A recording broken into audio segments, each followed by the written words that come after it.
Hey, how you guys doing? All right, let's do it to it. Okay, we're gonna be doing a game. Excuse me. A game of Jennifer versus I don't know how to pronounce that black, but her opponent. Let me get a drink and then we'll get going.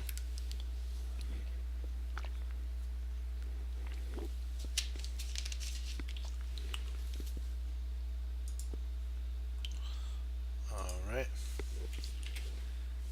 Oops. There we go.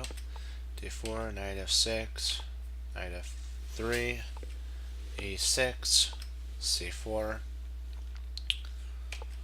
and c5.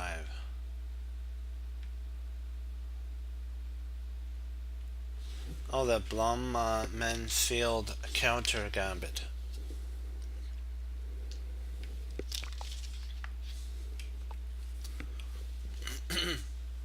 D5, E takes D, C takes D. D6, knight C4 was or C3 was a mistake. H3 is actually the proper move. Then F, knight C3. Move order is vital. If you're gonna do a gambit, a move order is very vital, very vital. Uh, so she had to have gotten H3 in first. G6, bishop F4, A6, A4. That's to control B5. It's a vital move that you have to play this move because it locks down that they can't take because, of course, Kazam, you're gone. So that's vital. And that's the reason she Jennifer played this a4, so it would cement her knight and then just have should be stronger. Bishop g7, h3, castles, e3. So now Jennifer has her two.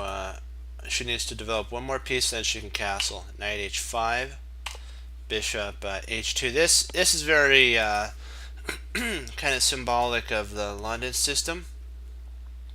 That Gadakomsky was the one who plays e3 a lot, very positional, so that when the knight hits, you can retreat back.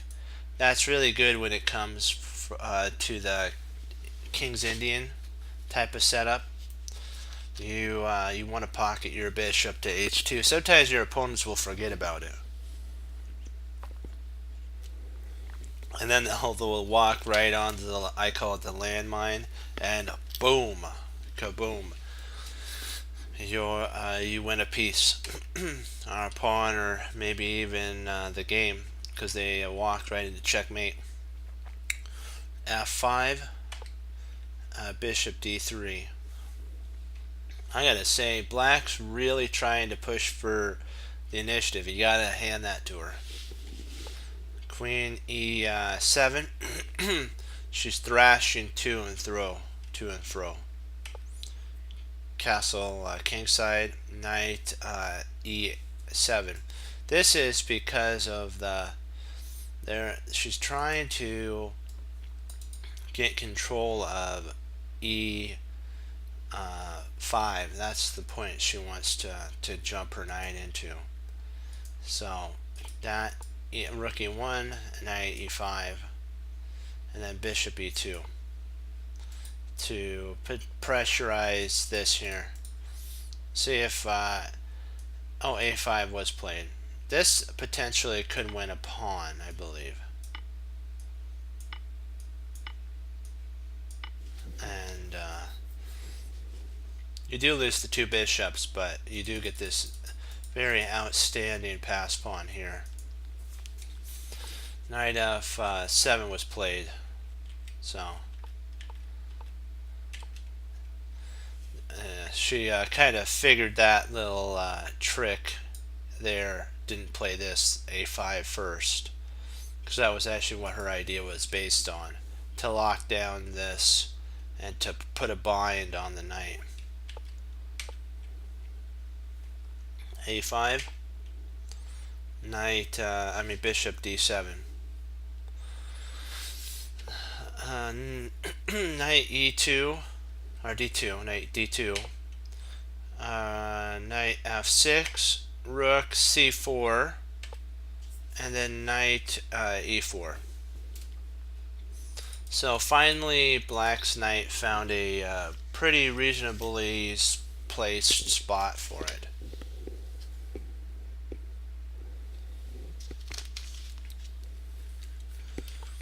Knight A4.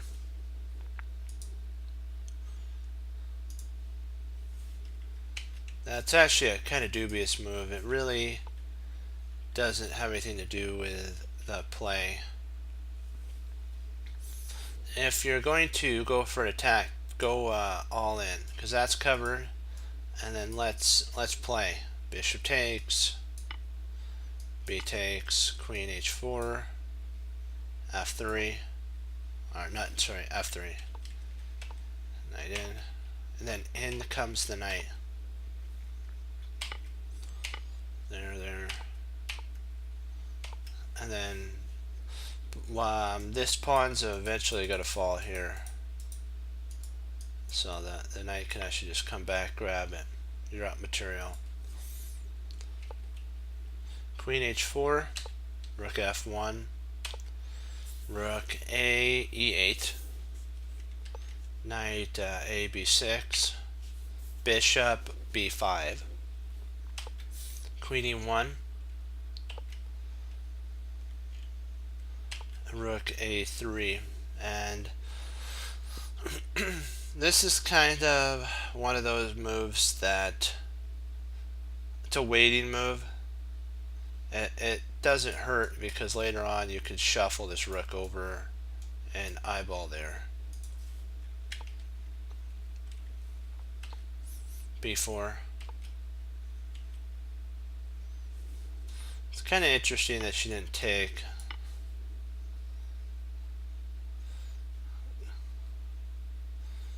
Black's really cramped here, so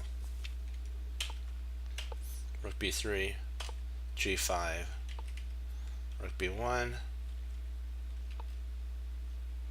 knight E4 was a mistake. Taking's actually best. Knight E4 is a dubious move. Rook C1, knight E5, pawn takes. She took there. She missed the take, because this is actually really strong.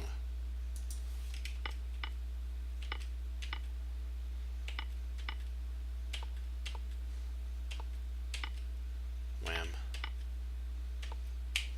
And now look at this pawn mass here. But queen takes was a mistake. But this was losing. She didn't see that the problem with that, because after takes, rook takes, C takes D. The queen's under fire, and then she's got this. So the queen takes D, and bishop takes, and then she's won a pawn, a vital pawn. She's got a pass pawn here, and this is under fire now. Queen H6 was actually the final nail in the coffin. She did her opponent did a couple other mistakes, 2 mistakes right back to back. This was a complete blunder here. Knight D7. This is panic out of panic. She left, when she moved her queen, she left this square unguarded. H4, another mistake. Queen comes up. These aren't going anywhere. Self-control Jennifer has for sure. She doesn't just have to grab it. She realizes her opponent's counterplay was actually Queen F2. If she could stop Queen F2, she's got a rook. rook e8, re7, rook takes, and then rook takes. g4, trying, black tried her darndest to get some counterplay, but it never came to pass. Rook c8, check, king f7, c7, and rook takes. And at this point, her opponent threw in the towel and resigned, because she has two passed pawns and an exchange up, three pawns and an exchange up. So there's nothing really her opponent could do. Okay.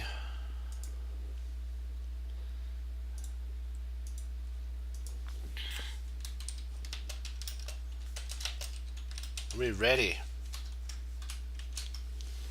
Are we ready?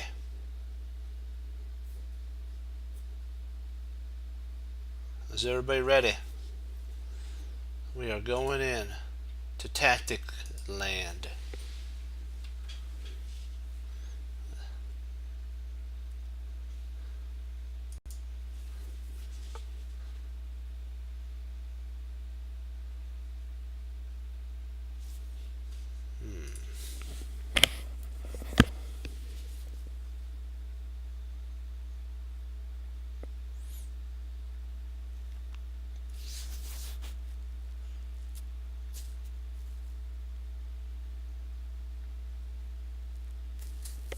All right.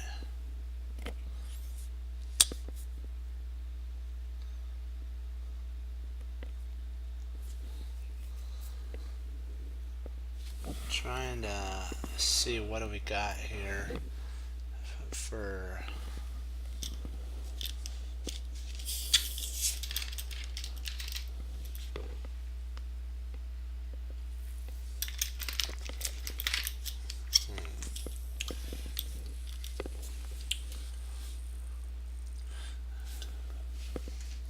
queen h5, check.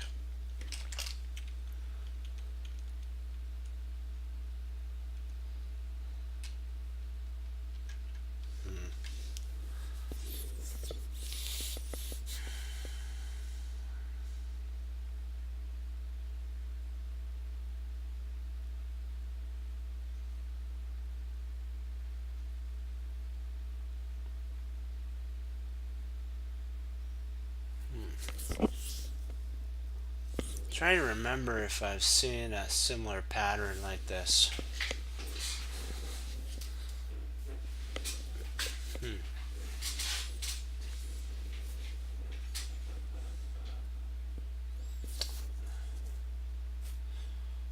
Queen h5, check. If king f8, queen.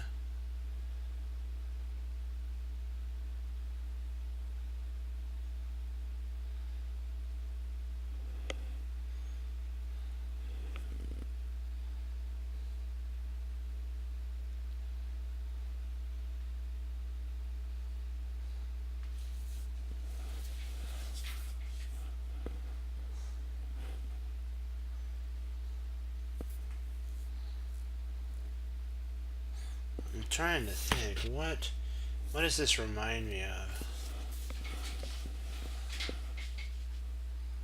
I'm looking for ideas. I see a check.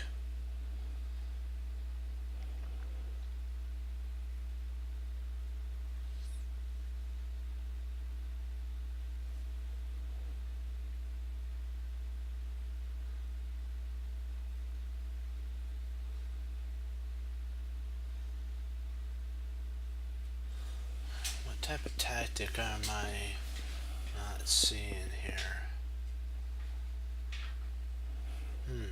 There's a tactic here. I know there is.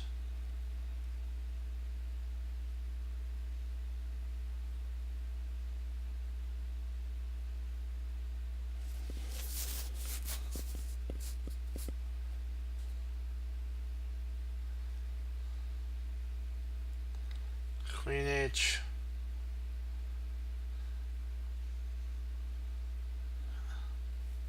No, queen G takes H3.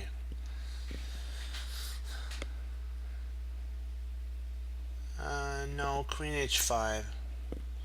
Check.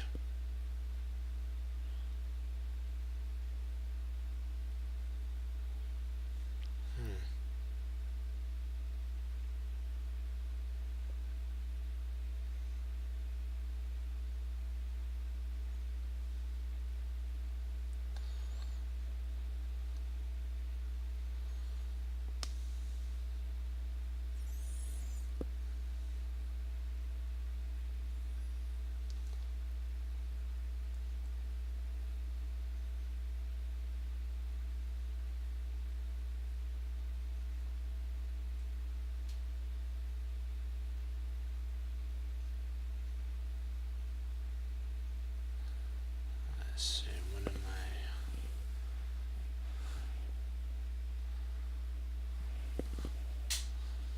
Queen H5, check. King F8. Queen H6, check. King F7. Queen H7, check. King F8. Oh, if he goes King F8, we can bring our queen in. Oh, that's silly of me. King F8.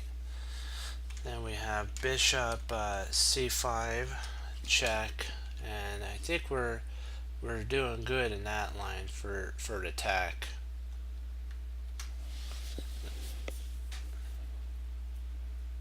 So Queen H5, check. King F8, Bishop C5, check.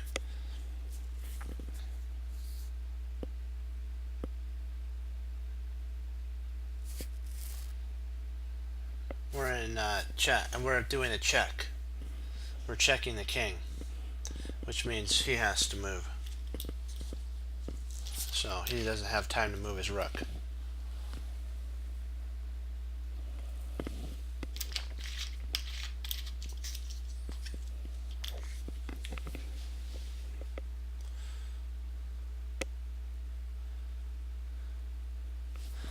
Yeah, so the first move, of course, is check. All right, now we're on. Now we kind of got an idea of what our opponent is planning.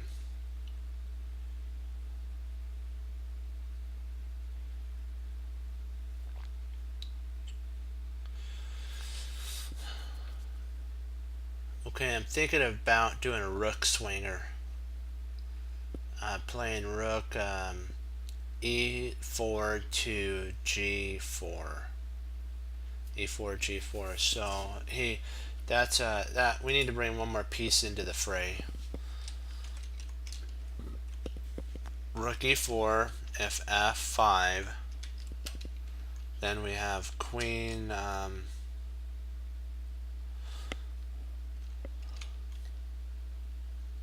We have queen to H8, check. King goes to F7, Queen G7, check. King goes to F6, or E6. Nope, can't go E6. That'd be mate. So I think that's mate.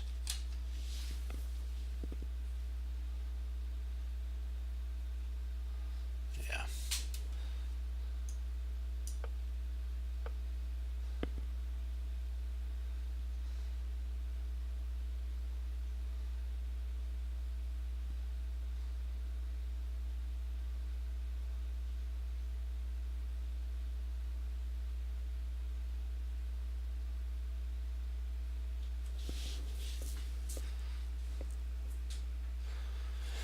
Oh boy. Okay.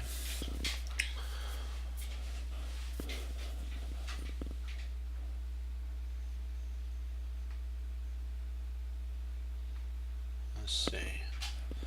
Rook G4, check. King F8. Actually, King H8 would probably be played.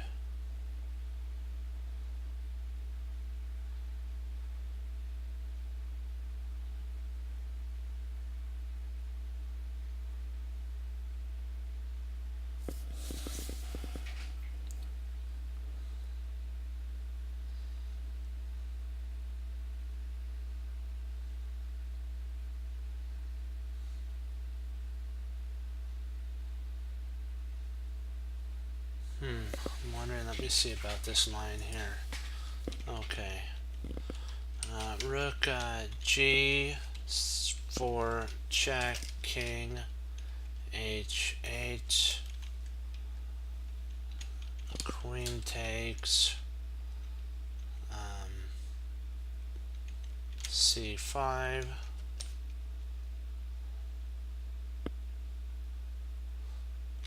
rook takes D5,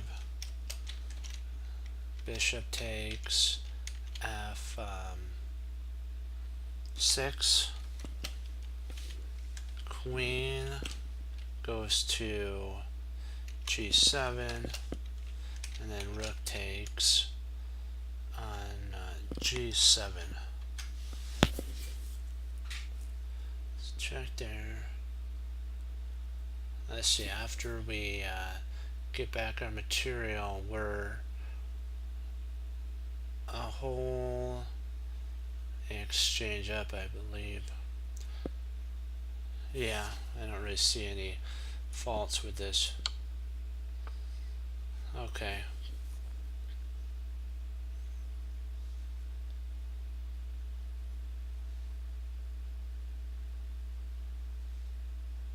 So queen takes d5, rook takes d5, bishop takes, queen has to block because otherwise it's mate.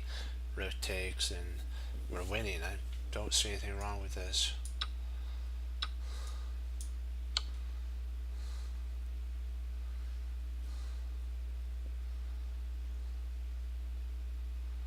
Yeah, and then I'll get to the continuation, show you guys what would happen. Show you what would happen here. Okay, dokie.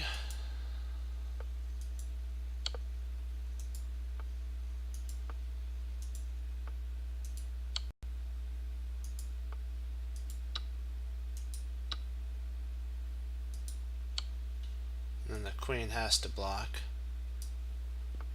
Queen G and rook takes G. And now we're threatening a discovery on the bishop and an attack here, so we're totally dominating.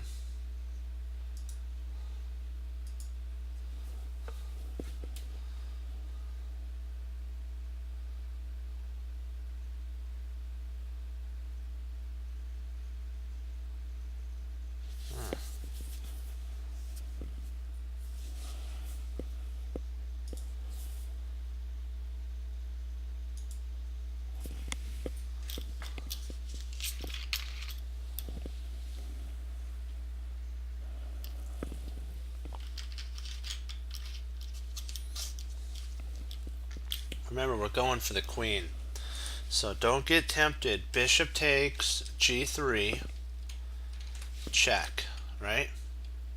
So if H takes G3, queen takes G3, check. King has to come up to where? He has to come up to E2. King E2. Bishop to G4, check. If knight goes to E3, of course, we play bishop takes, E3, check. The king goes to D3, and then we play bishop takes D1. Don't get tempted to take the rook. Don't get tempted to take the rook. Because that's not our goal. We can win a queen. If we take here, let's see, is there anything against that? Nope.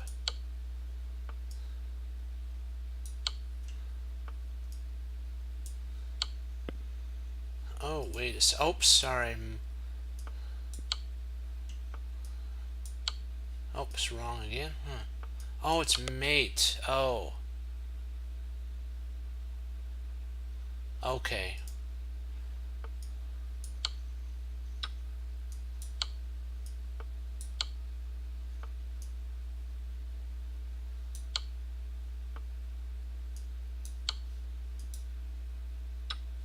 Okay, it was mate.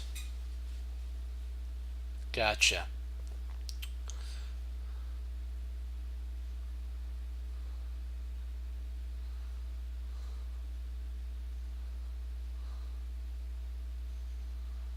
Huh. Okay, now we gotta work through this.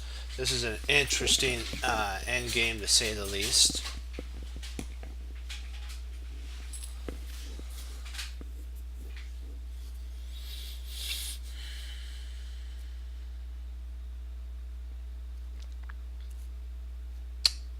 Let's see. G5 check. King goes to G3. G takes F6. G takes 6.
We take the bishop. Pawn takes, and okay. So G takes F, G takes F, and then bishop.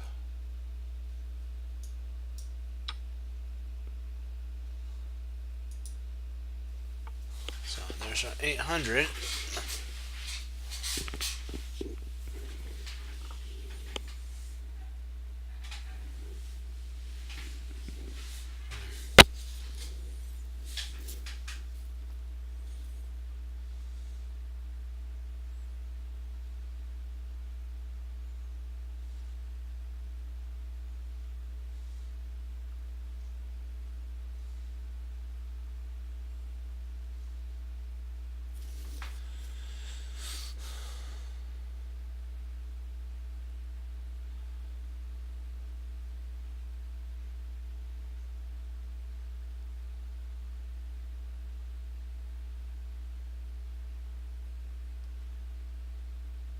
Okay, okay.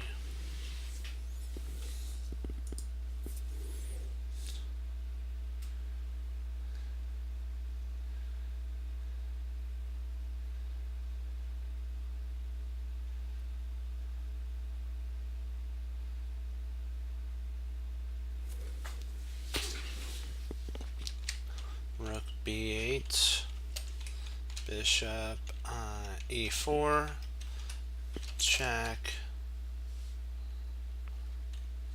king C1, if rook D1, king B2, rook D2, check, and then king A3. I think we're good in that line. That's an interesting line. That's the only safe spot to put the rook, because we're threatening actually to mate the king. Checkmate the king in two moves. If we tried rook E8, I know that's what you're thinking. Bishop C6 attacks the rook. So that's kind of the only move that we have at this moment. The only safe spot for the rook is rook B8.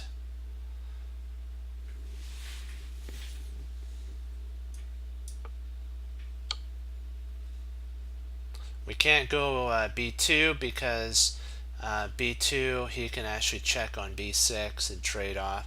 So the only move we can actually play is king C1. And then I think that's right.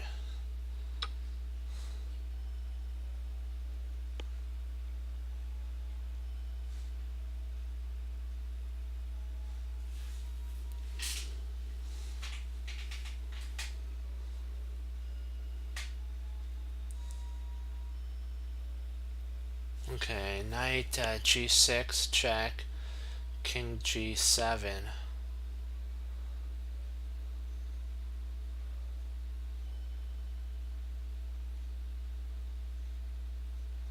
I think we have to win the rook for the knight.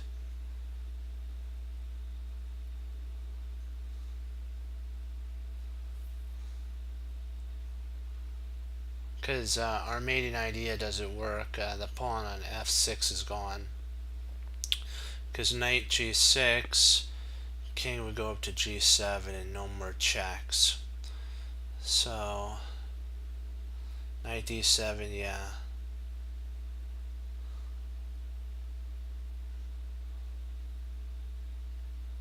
Oh, that works even better.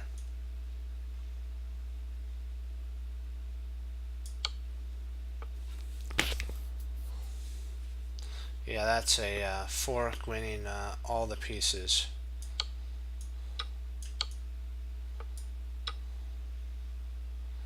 Yep.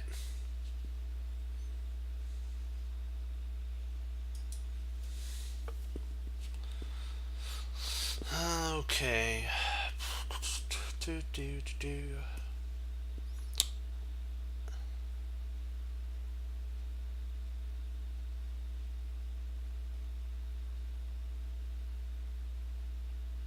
96, check, king h8, knight check on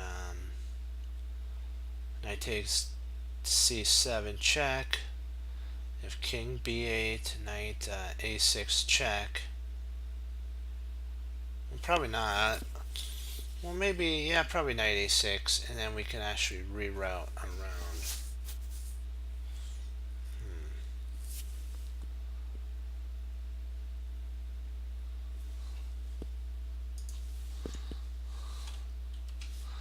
A6 check,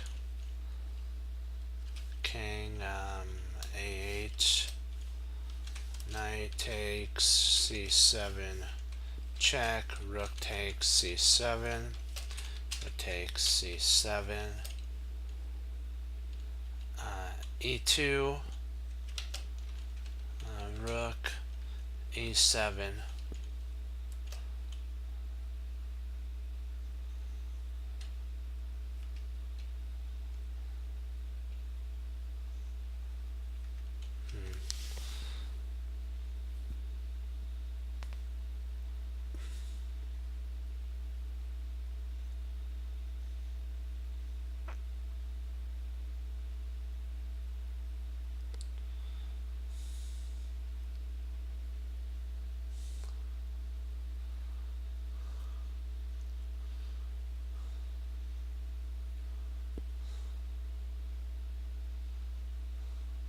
oh yeah, that's right.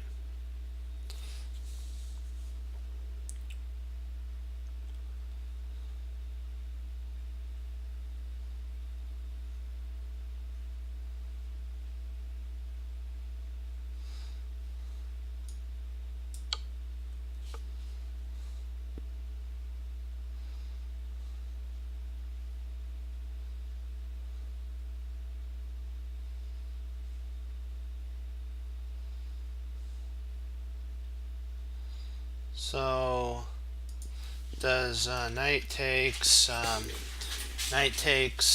c7 works though, check, right? Knight takes c7 check works.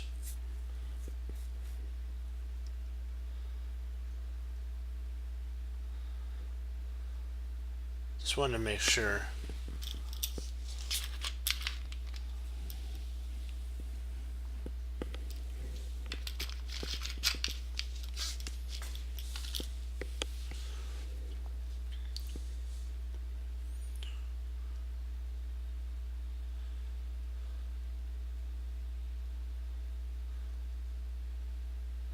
Oh yeah, this is mate. I remember this move now.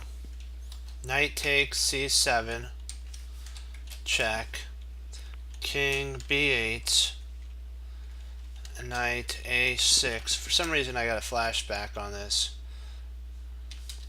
Check, king a8, rook goes to b7, and e2, rook b8 check, rook takes b8, and then knight c7 is mate. I got it.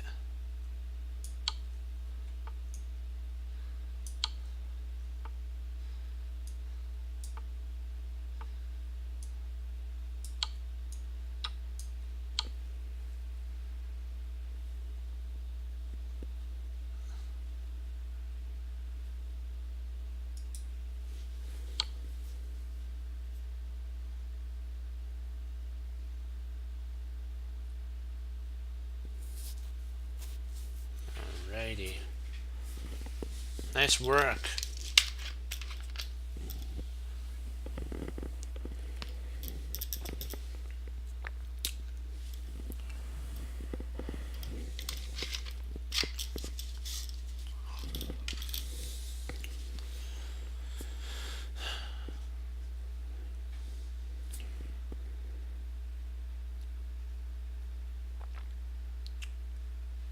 I want to check. That's not fun.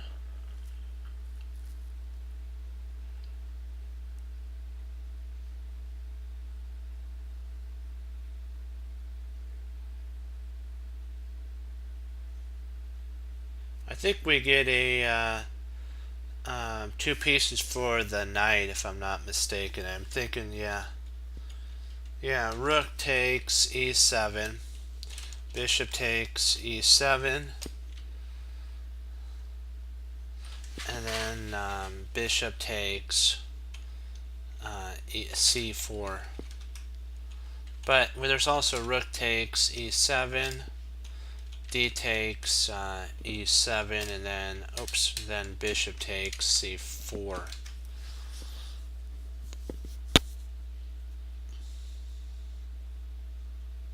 There's also one more. Rook takes e7. Bishop takes e6.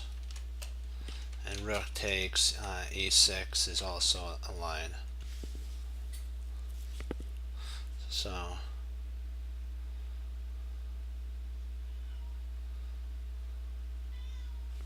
we do have to be careful, though. I'm thinking he's going to play the pawn takes. Oh, we have to check first. My bad here. Rook takes e7, and he's going to play d takes e7, bishop d4, check first. King goes to h1, and then now we play bishop takes c4, because otherwise he would take our knight. We first got to check first to block the queen from taking our knight. We check first, and then we grab the the bishop.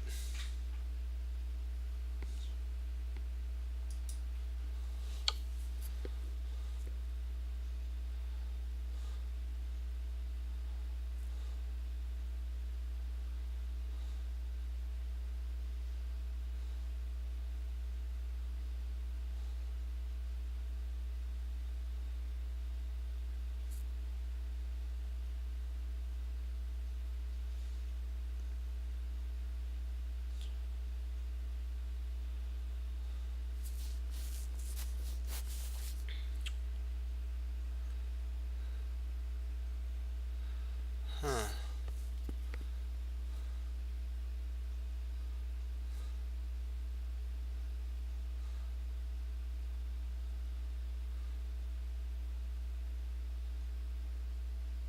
He's got a mating threat of this here. If we play king h1, he's got bishop g, or bishop h3. When we play queen takes f7, bishop g2 check, king to g1, and bishop f3 is mate. That'd be mate.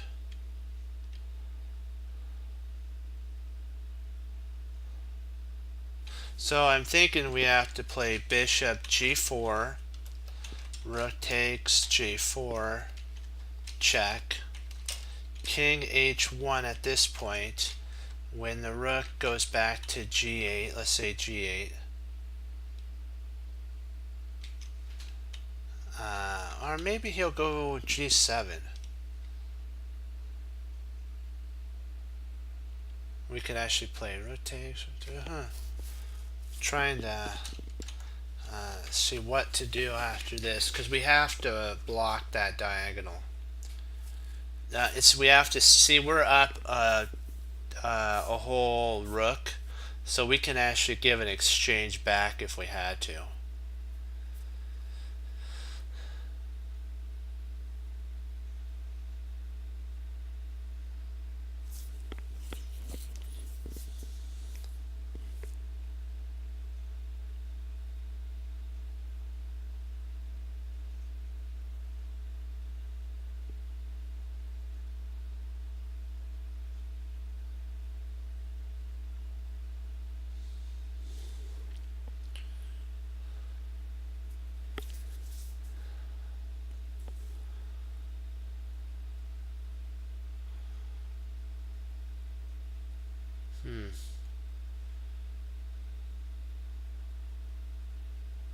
It's the only way I can see to, let's see, bishop g4, bishop takes g4.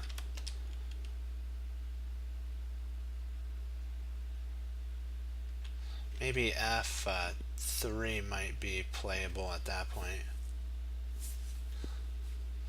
I know that this is the first move.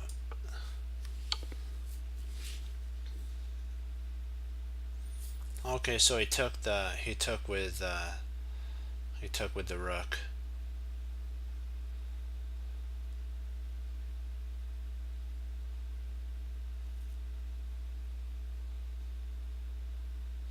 Now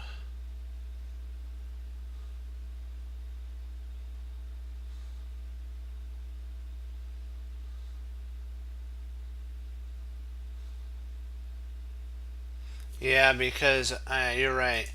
Because if we go king h3, he has rook g3, double check, checkmate. Double check, checkmate.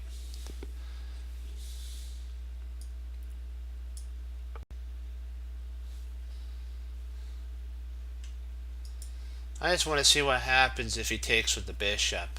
That one puzzled me on the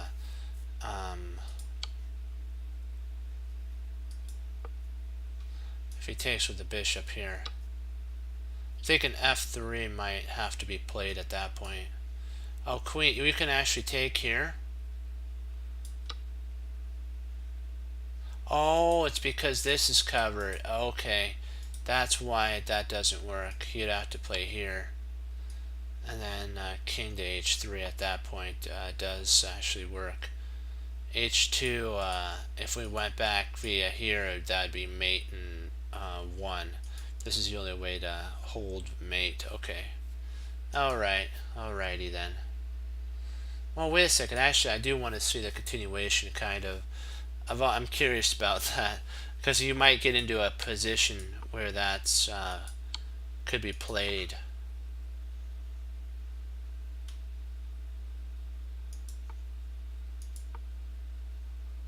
Rook g1.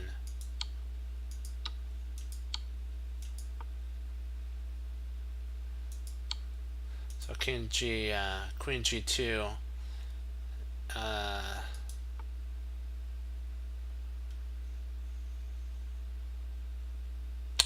Okay, so here, there.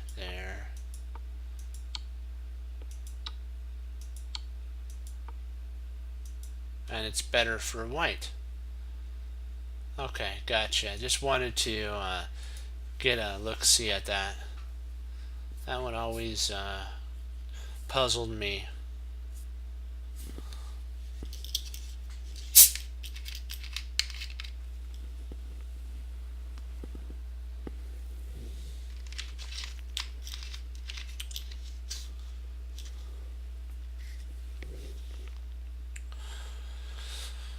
Okay.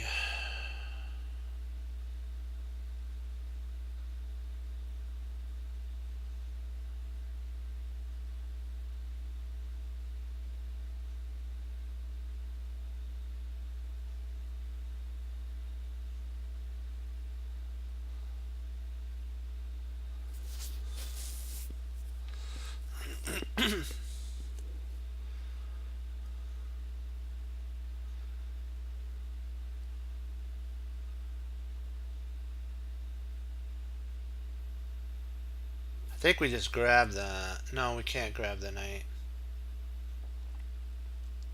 Or could we? We still could double up, can't we? Let's see. If rook takes e4, which might be forced, rook takes f3, and then rook g4. I'm wondering about that.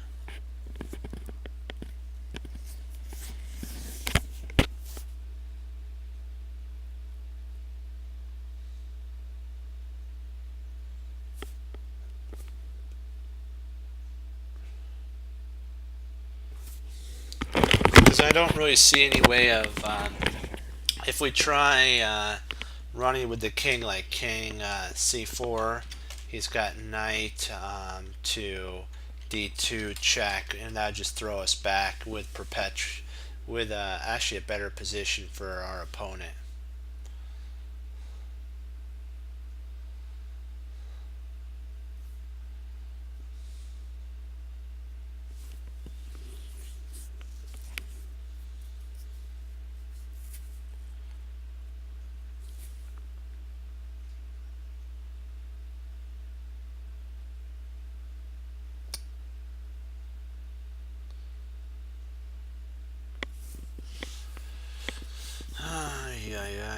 Okay, so what's your idea on that? Oh, rook h4. He has rook d1 check, and if we tried king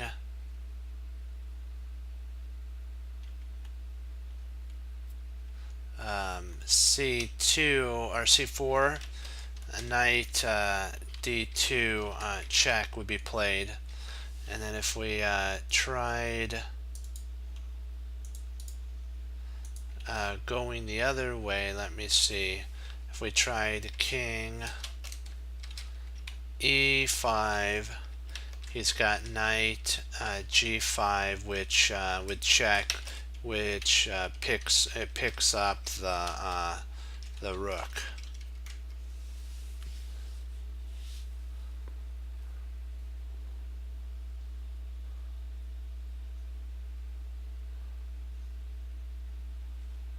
Oh, there is no... Oh, right, it doesn't pick up the rook.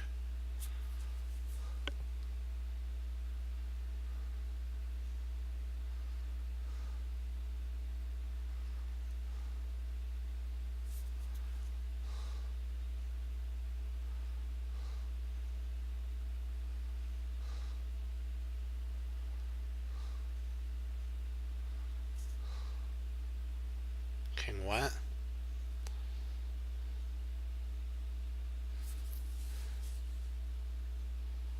There is no king c6. Oh, king c6? But then he has rook d6 at that point, check.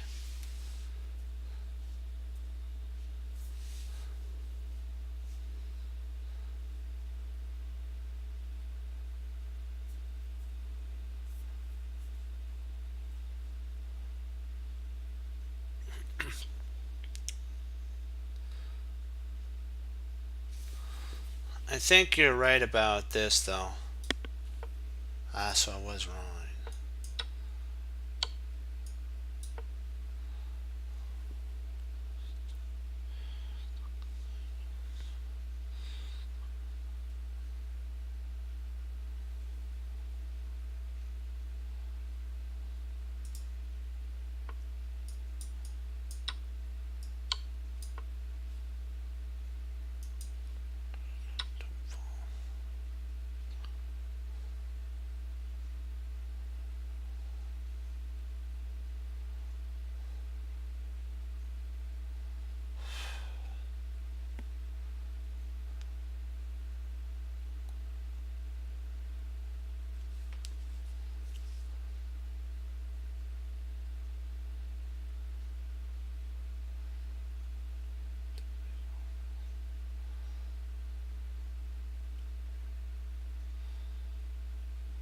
Okay.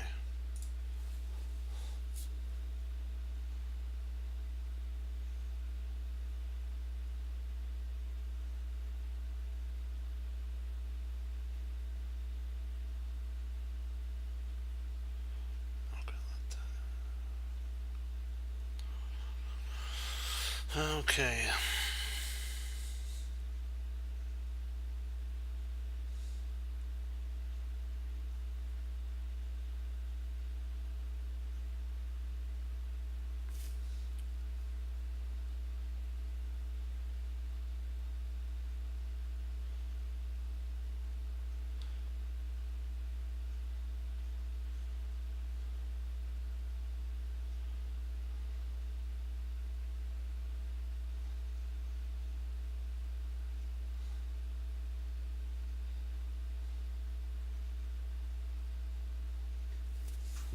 Let's take a check on queen e6. Check. King d8. And rook d1 would be mate.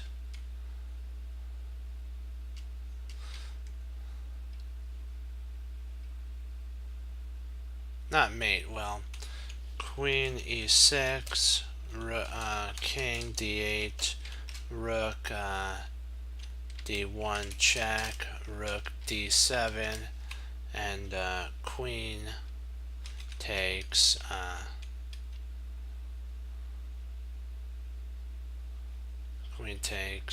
d7 check, and then king would have to go back to b8. So yeah.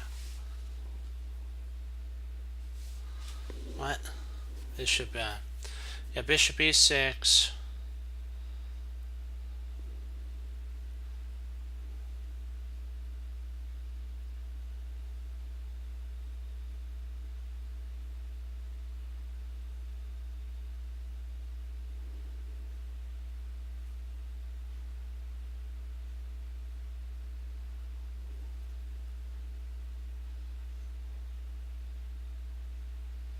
Okay, so rook e6 check, d8. So he's not going to do that.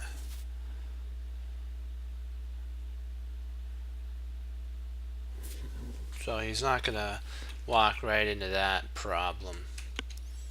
So queen e6 check, king b8, rook takes, rook f takes g4,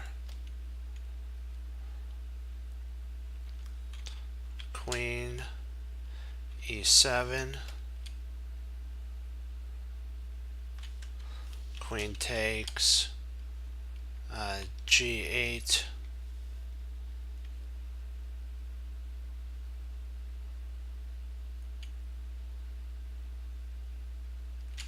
so you'd have to go back all the way to d8, queen d8,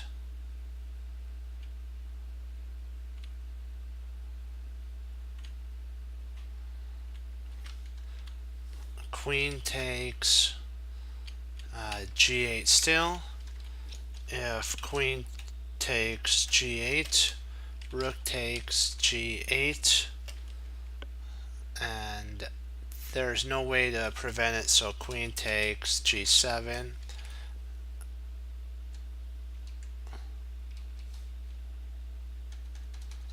Let's see, sorry, rook takes. So queen takes, okay, so queen d8, queen takes, g8, queen takes g8. Oh, rook takes g7. And then queen takes g7, rook takes g7, and he'd have to make a loft, and we'd be fine to go.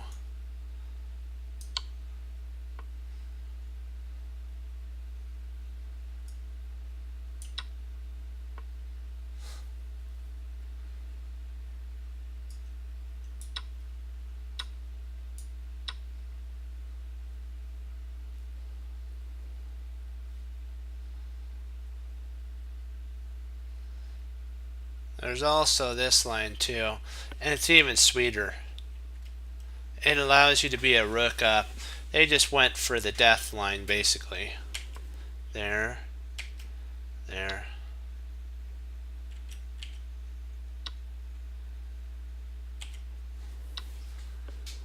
If this happens, you can actually play here. Queen takes. rook takes, and then G, and you just grab that, and now you're winning. That's basically the line of, yeah, no, I'm joking. It's like that, yeah, not a good line, let's just say.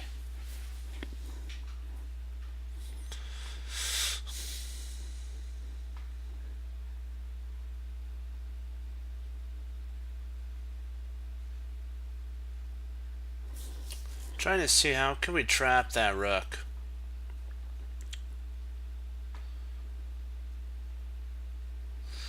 That rook's almost trapped. I'm trying to figure out a way to trap it.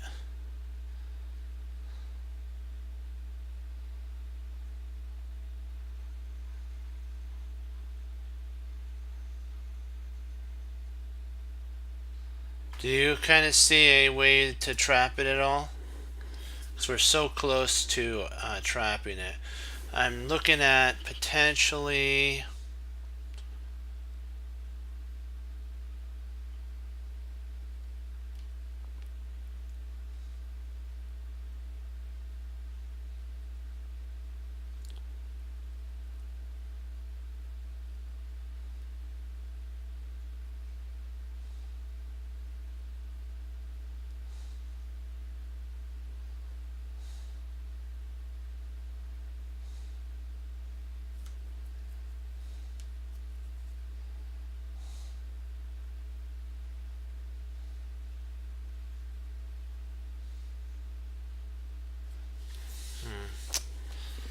It's kind of a headache, huh? A little bit.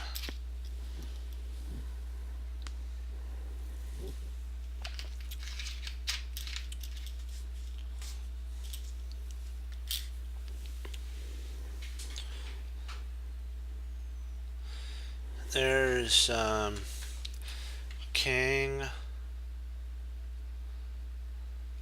b5, king b5. Rook has rook a7, and I don't think we have anything after that.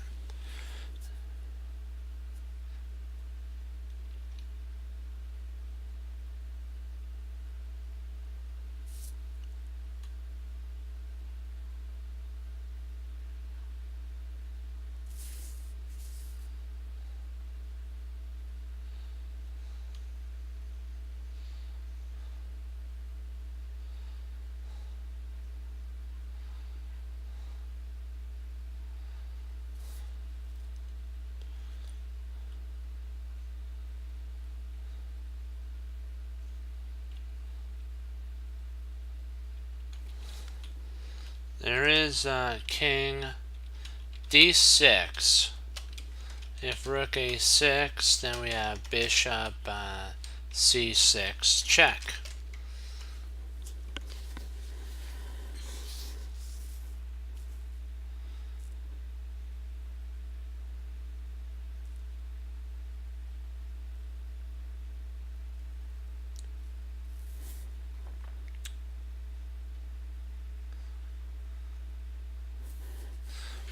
What's your guys' opinion on that? I'll be right back.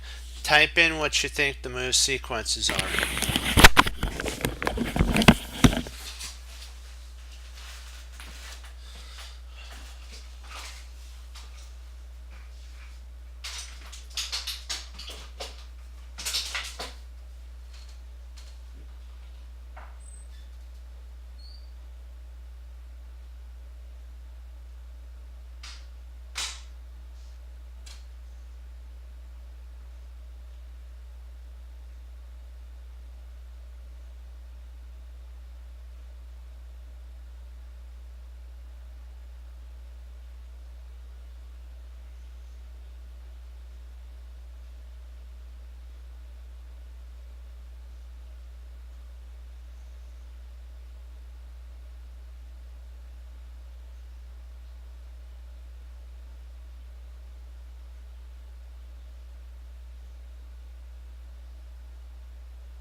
you guys have any ideas?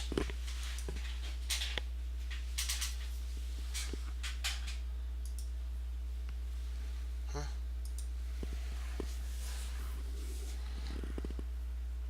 So b5, rook a7, king c4, rook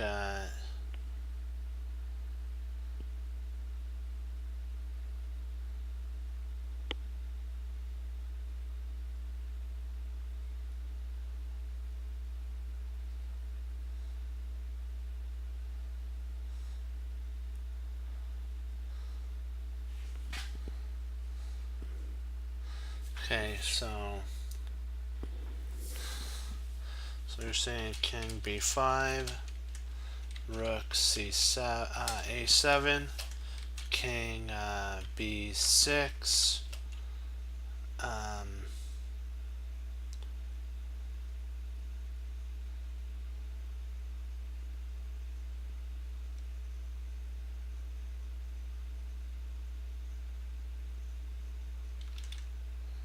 if rook f7, I can't go rook f7. Wow, he loses the rook, doesn't he? Yeah, that wins, no matter what he does, it wins the rook. That's an interesting study for sure.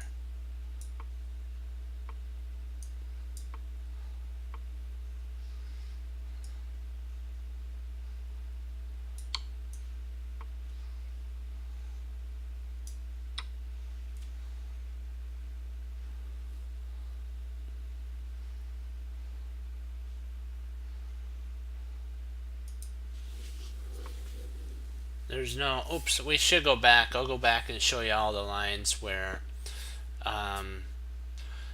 any move he moves after that is losing. I should have done that before we started this one, but we'll finish this one up and then we'll go back and do that one. It's pretty fun to go over all those where your opponent loses. That's the reason you do it, is to find out why it works and all the weaknesses, why they can't go there. Okay.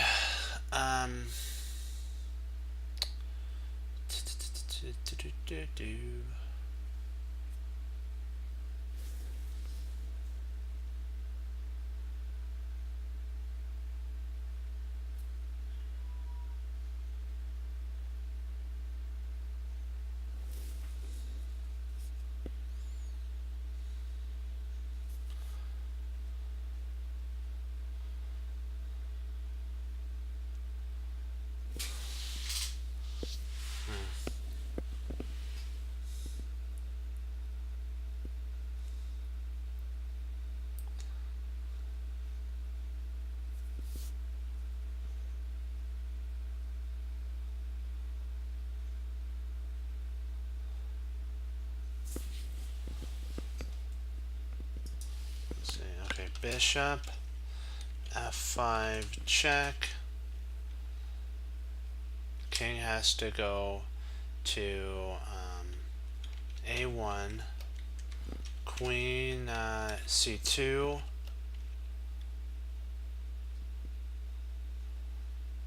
I think we're doing good.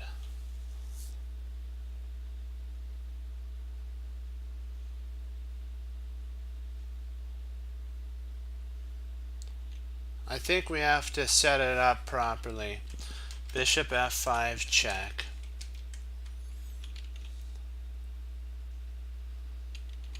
Queen c2. Right. That's why you have to keep the rook there. It holds queen the queen move. But actually the knight's attacking the rook, isn't it? So king a1.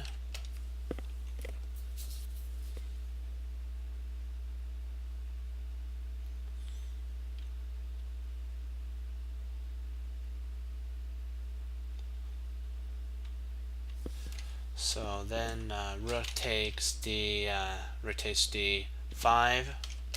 rook takes d5, and then queen c2. Okay.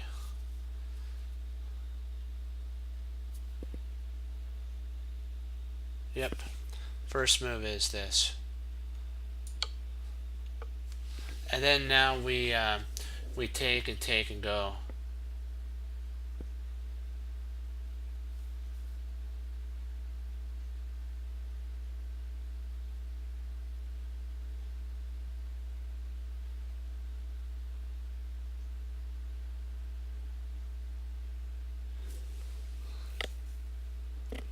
No, see, it's fine. If you play, let's say we play rook takes d5, right? And then you're saying queen d or sorry, e1, right? Queen e1. We have queen to c2. Queen c2, and you're fine, because there's really nothing you can actually do at that point. It's got to be mate.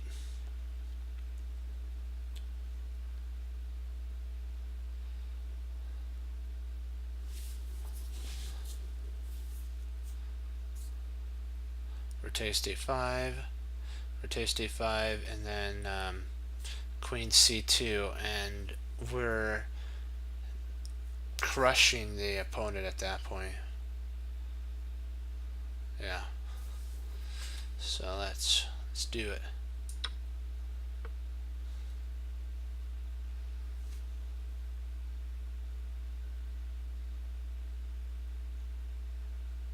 Ooh.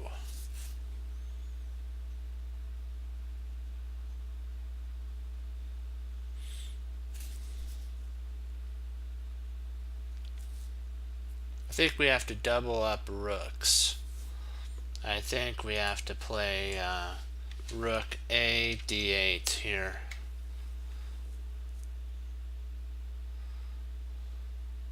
No.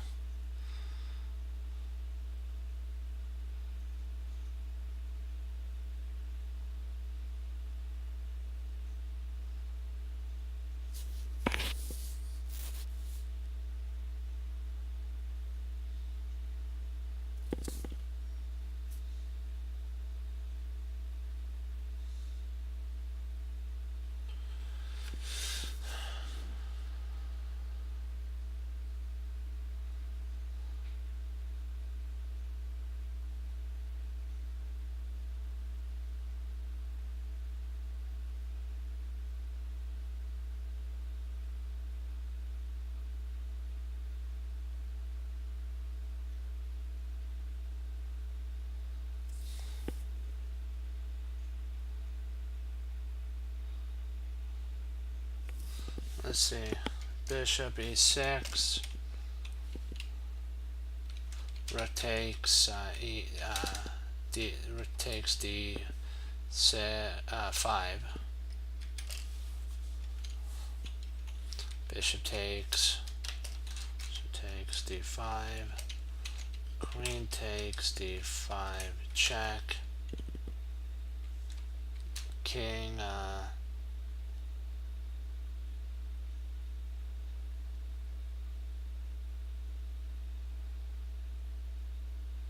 h8.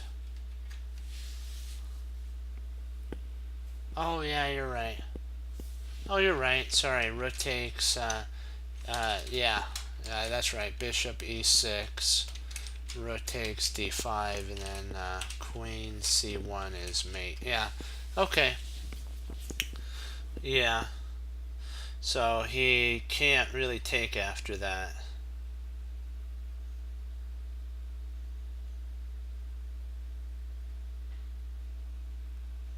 Yeah. So, oh, okay.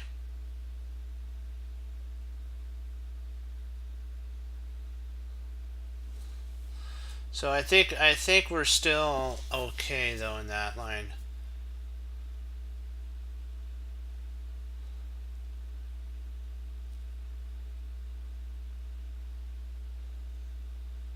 We may have to we could just move king h8, and when queen takes d5, you have rook takes rook d8.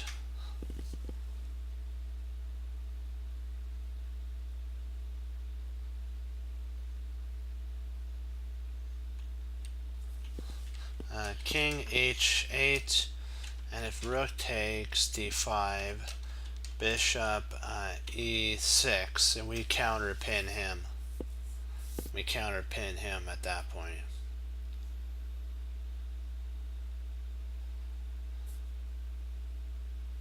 And then we cross attack it.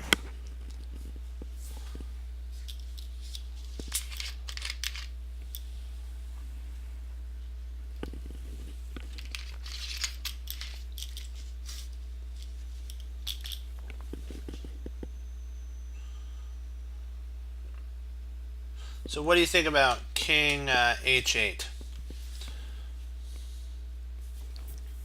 Just sidestepping the whole, as they say, bowl of oatmeal, because I like oatmeal. Why do you prefer bishop e6? Why do you prefer it?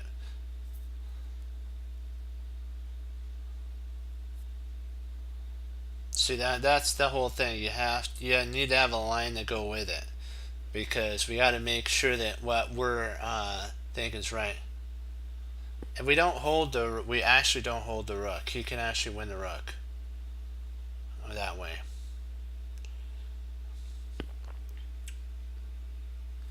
See, if we played bishop e6, rook takes d5, bishop takes d5, and then queen takes d5. And remember, we don't have a checkmate on c1, so he'll actually get all the.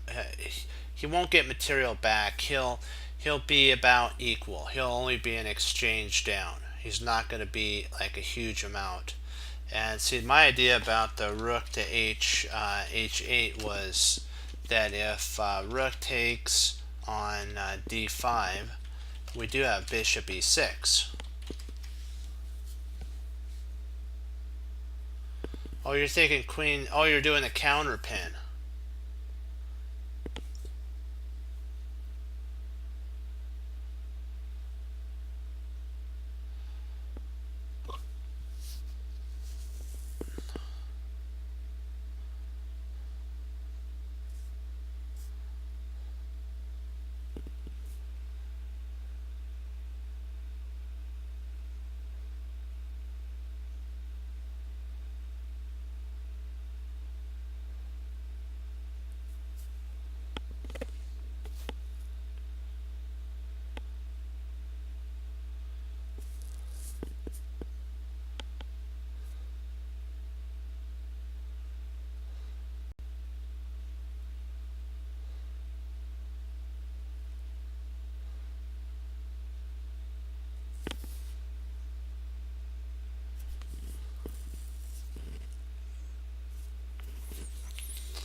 Now that makes more sense. Yeah, I'm liking that line better. I'm liking that line much better. Let's see why the other line didn't work.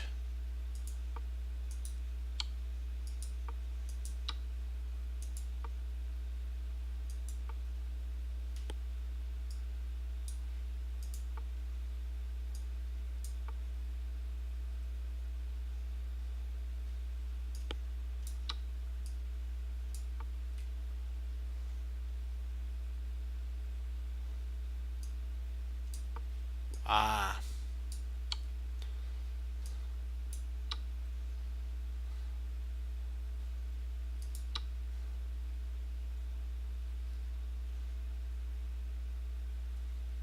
Equal.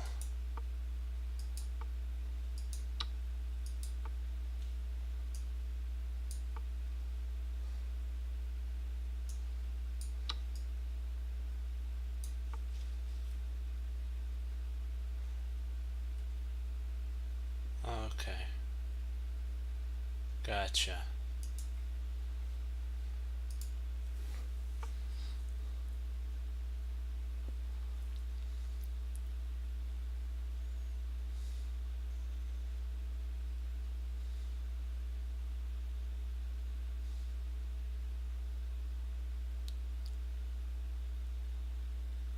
Ah.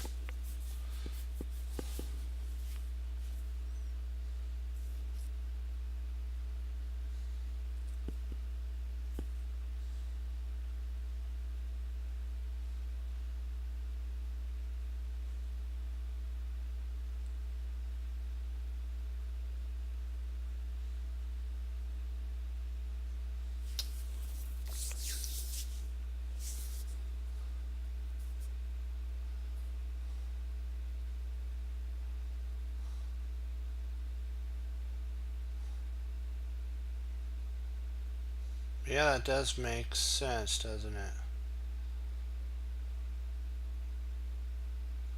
D4 does do. Isn't that interesting how a fork like that actually wins? Surprisingly, that does win. Because rook d4, if queen takes d4,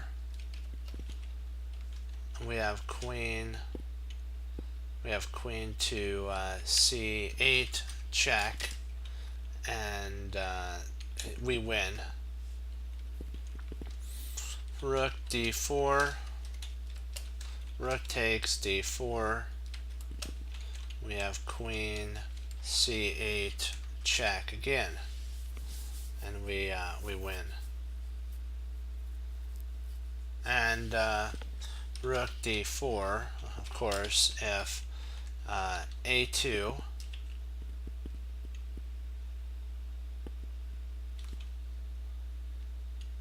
if a2, rook takes rook takes b4, rook takes b4. Of course, you want to take the queen, not the rook, because if you took the rook, the queen would take back.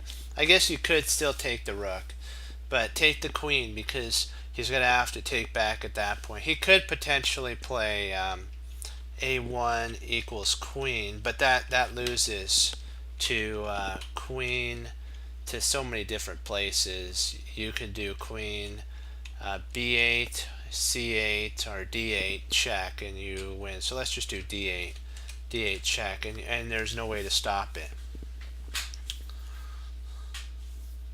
So what do you think, economy? Queen d4, rook d4 is I looked at that. What do you think?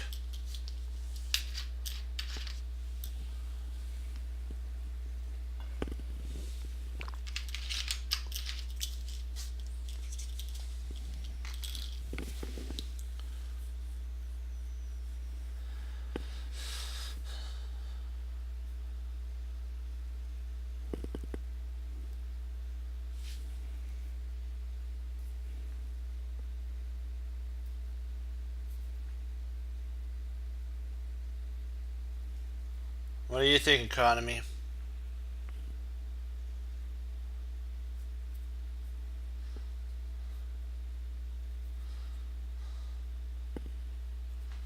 See if whatever he plays, I guess he could if we go rook d4. It's a fork. Do you see the fork though?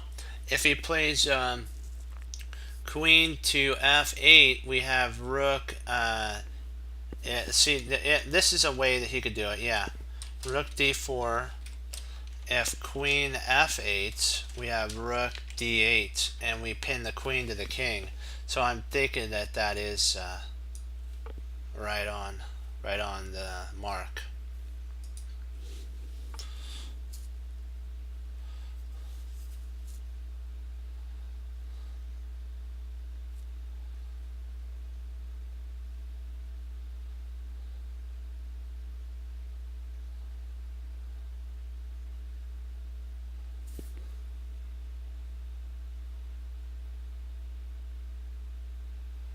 And don't tell me it's not just straight up e5, is it?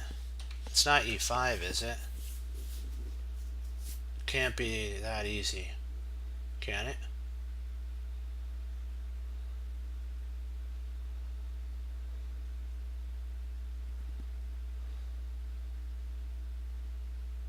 So e5.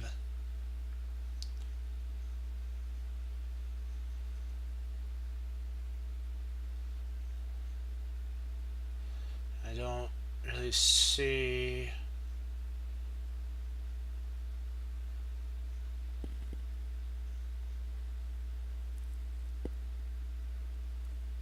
E5, I don't see any lines. Let's see, e5, rook e6, e takes, f6, rook takes, e3, pawn takes, e3.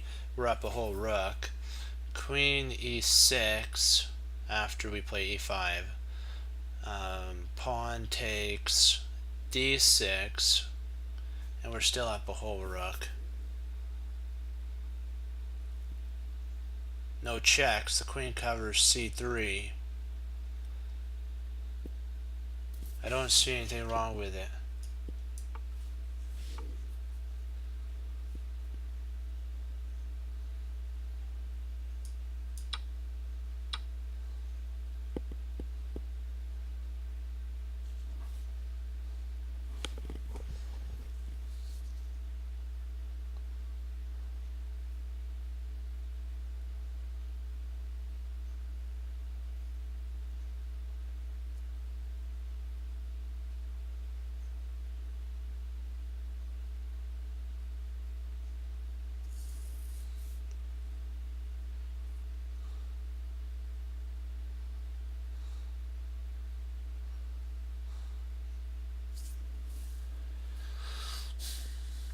I'm looking at queen d2, queen b1. I guess he does have queen e3. So queen d2, he has queen e4 check.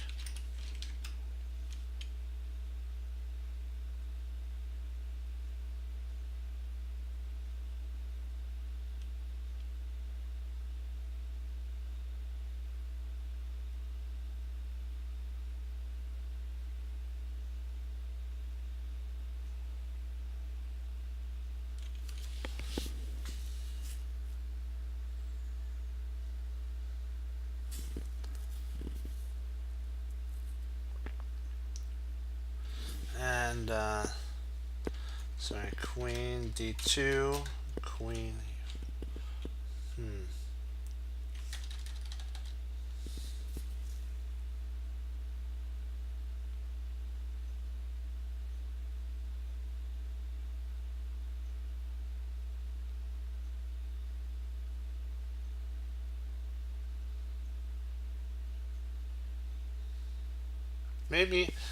Maybe knight d4 is an interesting idea, and then if queen b1, nope, he'd win our rook. I don't like that.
Alright. So amp it up. Amp it up, action man. Let's do this.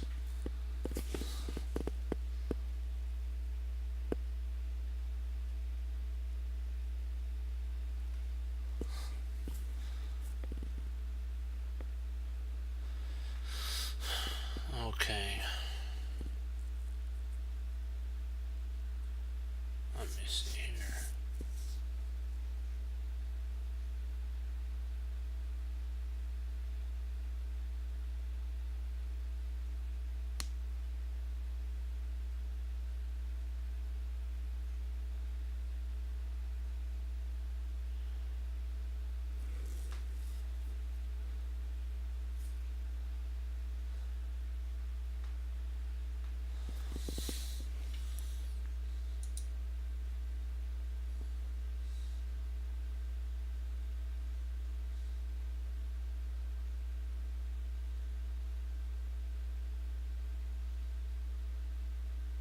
No, that doesn't work. I was looking at potentially queen takes g2, check, king takes g2, and then e3, check, king goes to h2. Well, I guess we do have rook takes.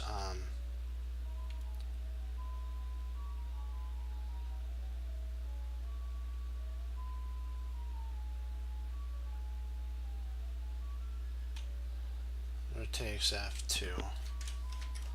Check, queen takes f2.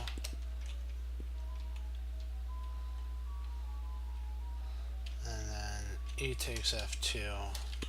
So close, but rook to f1 and it's all over. So close, but so far away.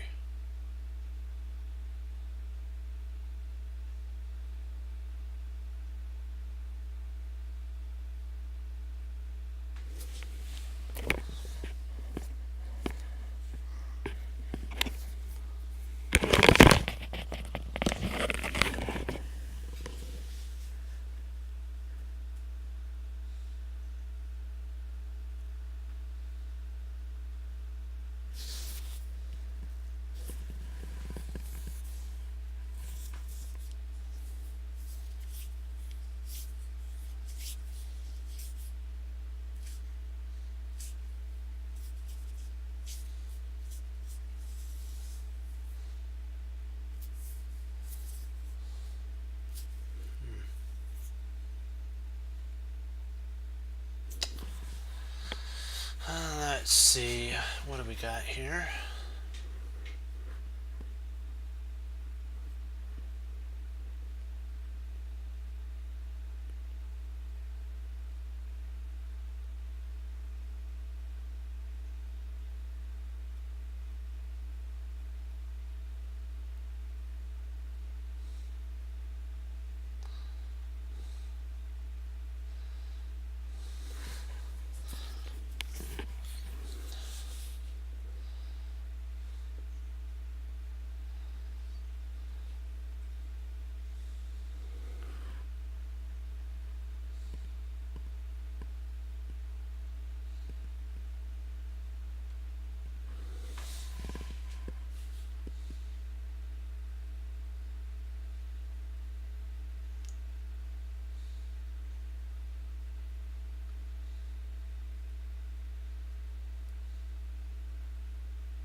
That would do it, wouldn't it?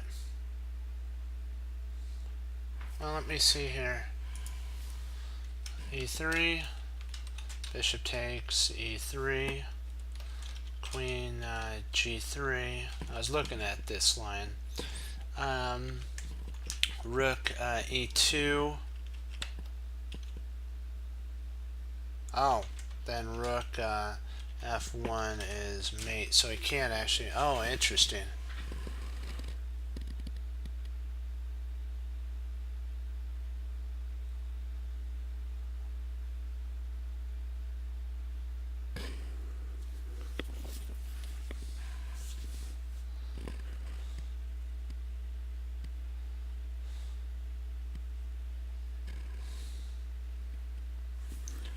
grab B, E3.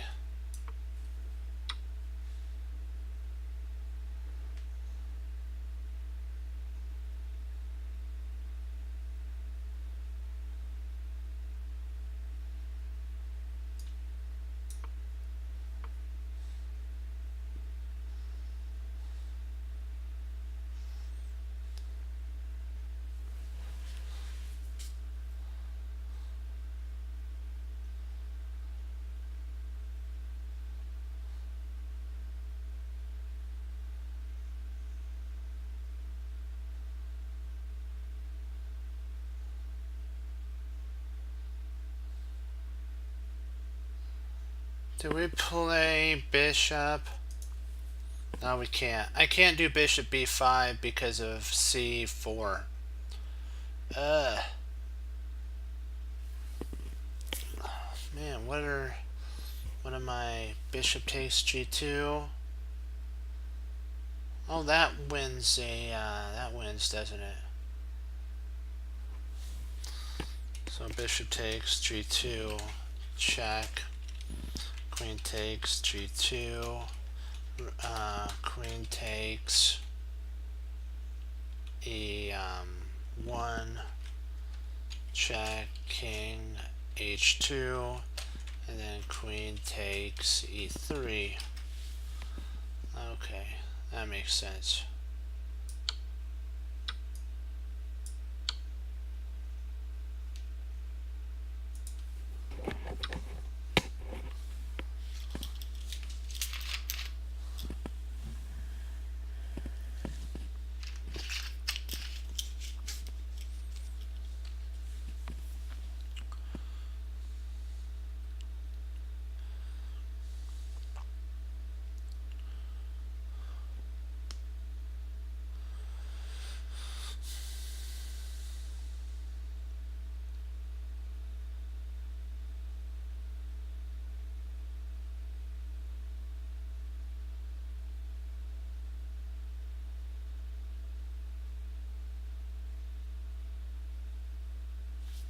I'm looking at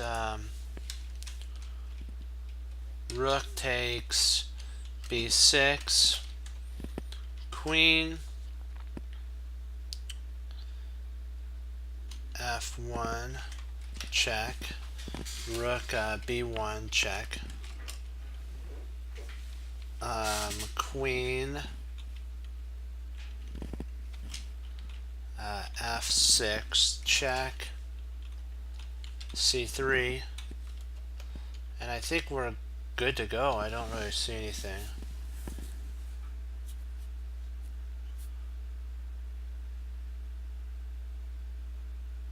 Or do we have to be careful that we don't stalemate our we don't stalemate?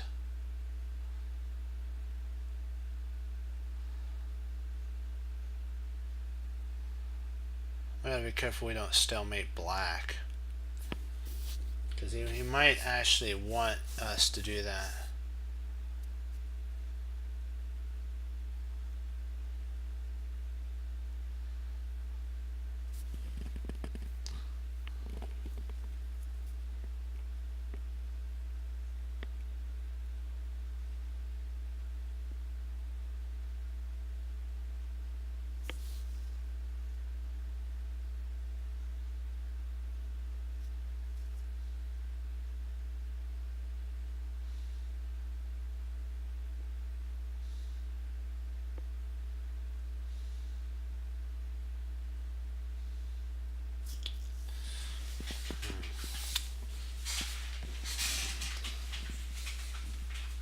So rook takes, and then if c3, queen takes c3, check, and if bishop takes c3, I think he has a, I think he's stalemated at that point.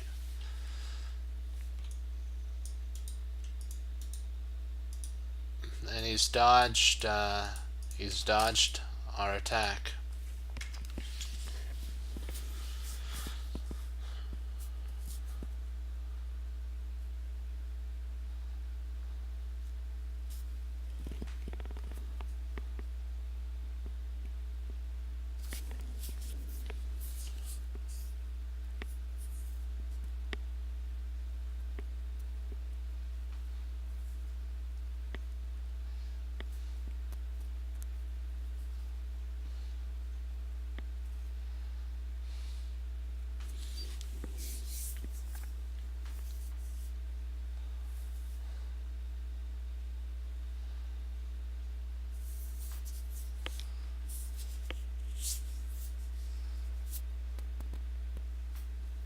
What do you guys think about this?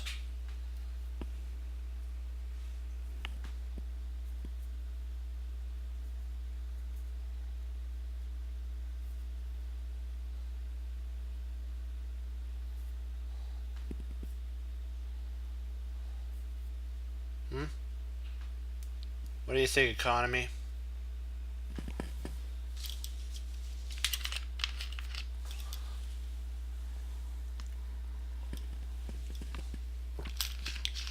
What do you think, 360?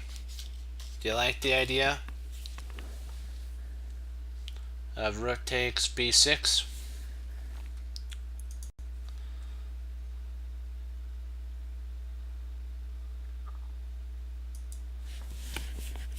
Hmm?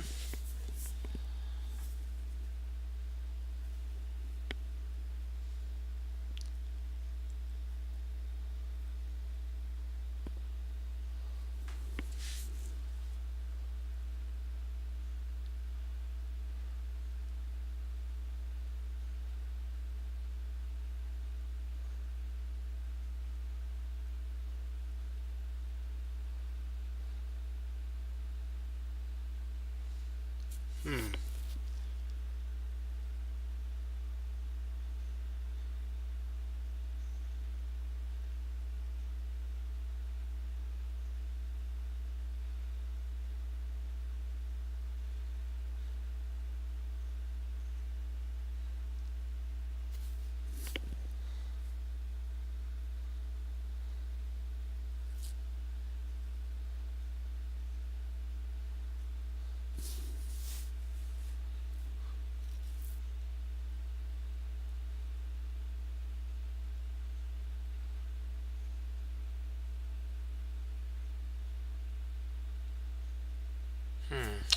Then let's see something here. If we play bishop c1, check. I think so. Bishop c1 check, king b4.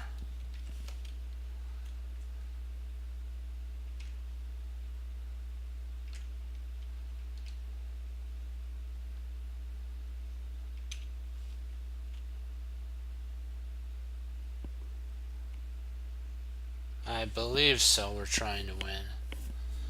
Let's see.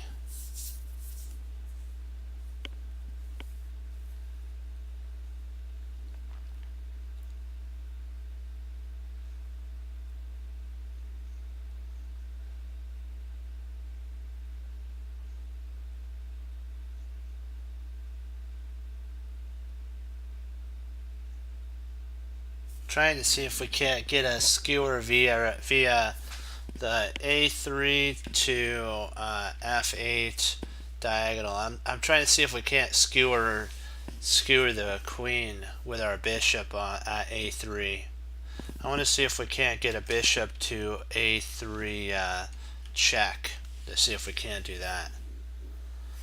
Trying to see if we don't have a line for that. Let's see. Bishop c1 check, king b4, rook takes b6 check. If king a5, I guess we're up a creek without a paddle at that point.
So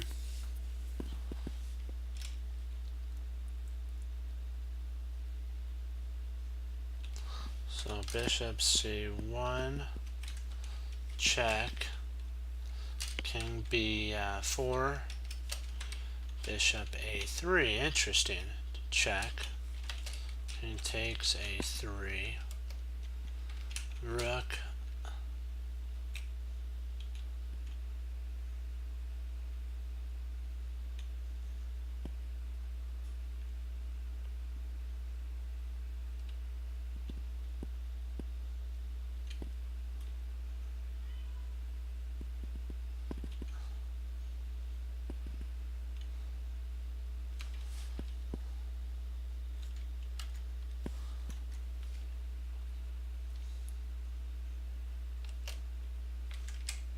and you have queen g7, check. I don't think it works. I'm not sure if that works. Let's see.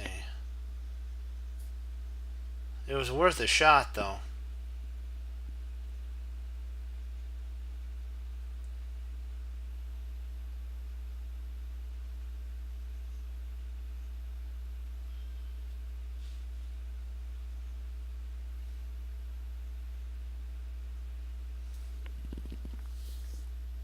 Well, what's the line for rook e7 though?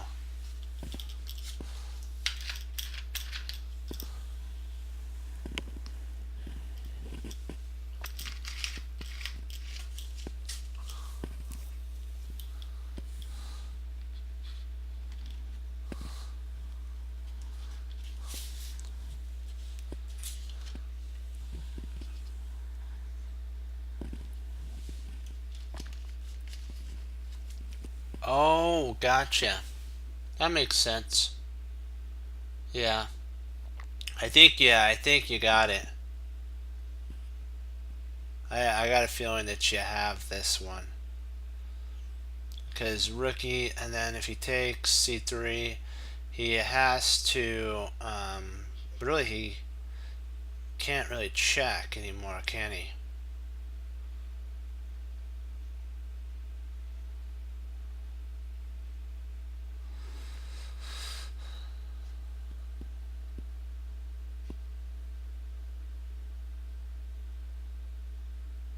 Yeah, because that c3 blocks the checks. Yeah, I'm thinking you're right on this.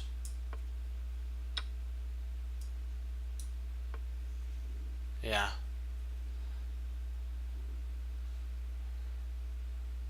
Nice work.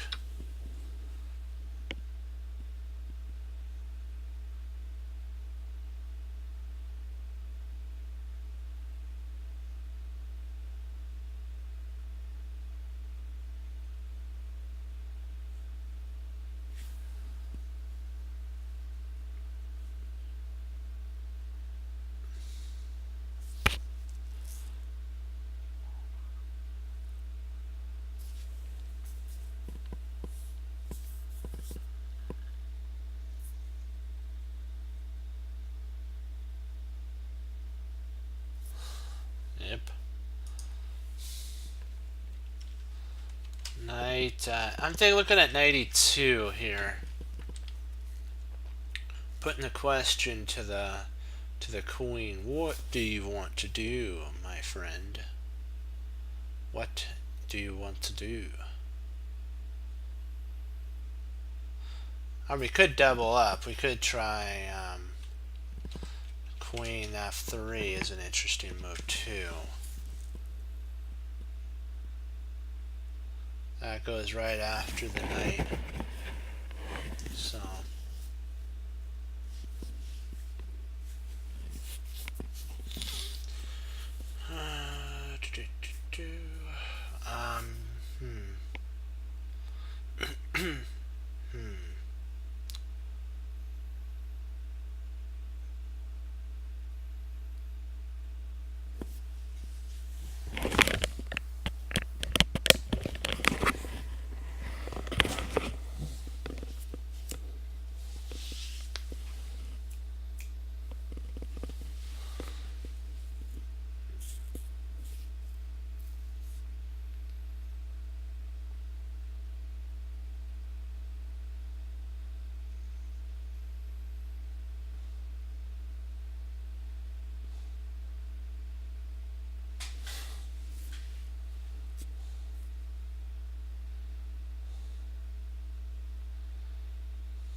I believe that's right.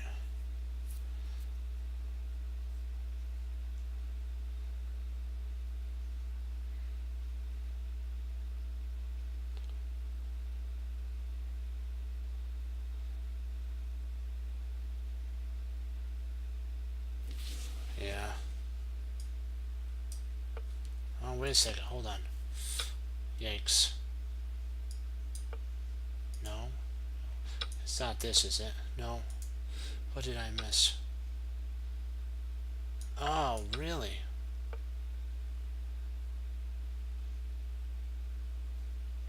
Then that. Okay.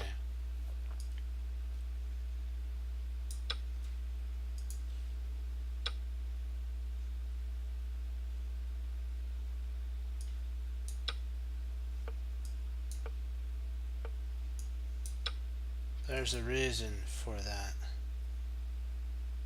Interesting.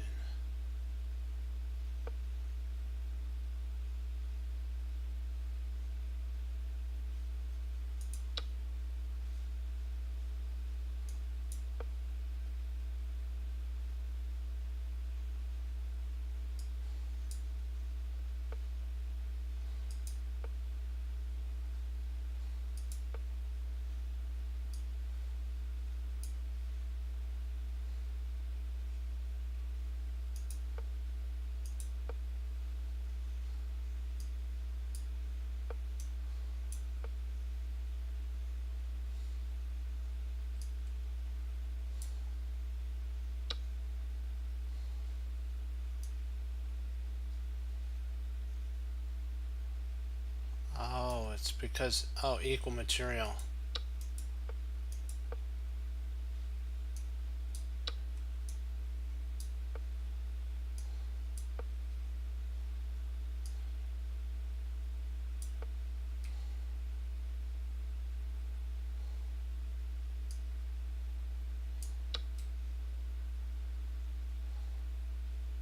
And we're threatening to basically checkmate him here.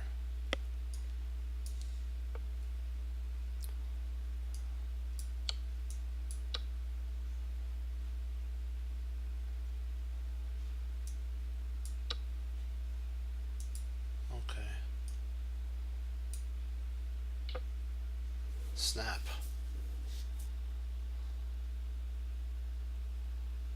Had the right idea. One move order off. One move out of order.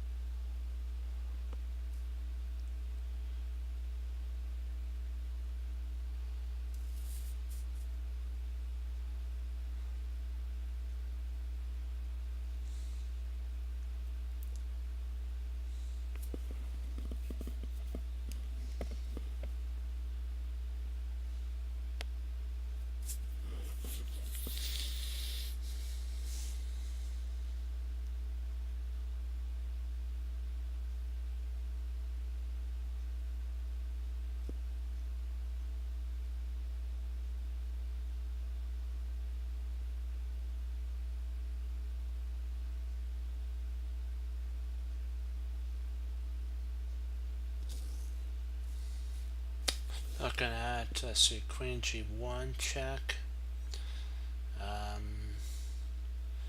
E1 check.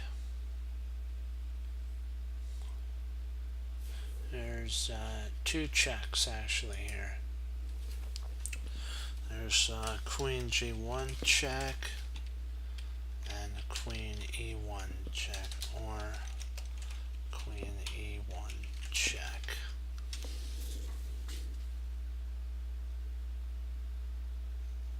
I'm looking at Queen E1 check. Queen E1 check, King G2. He can't go to F4, otherwise Queen E5 is mate. So King G2, Bishop F1 check, King h2, queen f2 check, king h1, and then queen g2 is mate.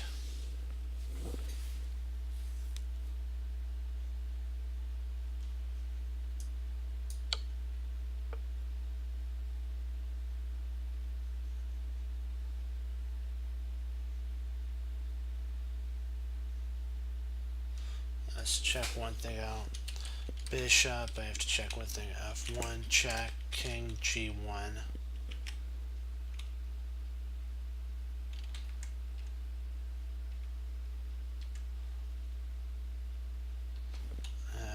Bishop,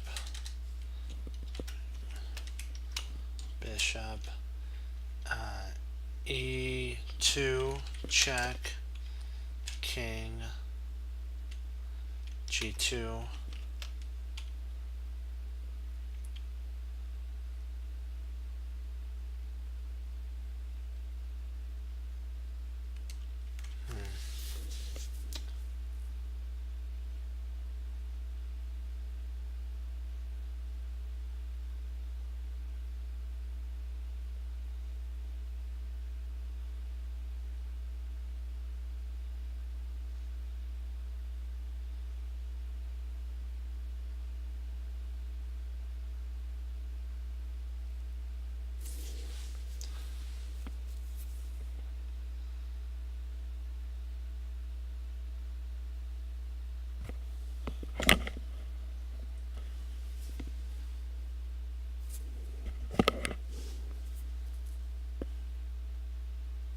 Let me see. Bishop F1 check, king G1 though.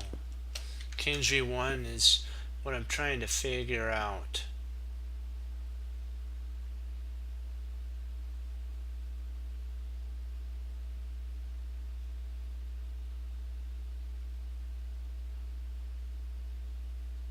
Oh, we're good. Okay, silly me. I think here that if check, we skewer the queen. Duh.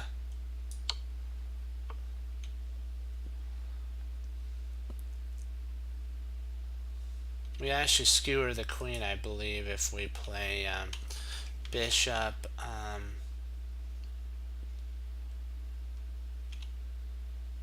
h3 check, king h2, king h2.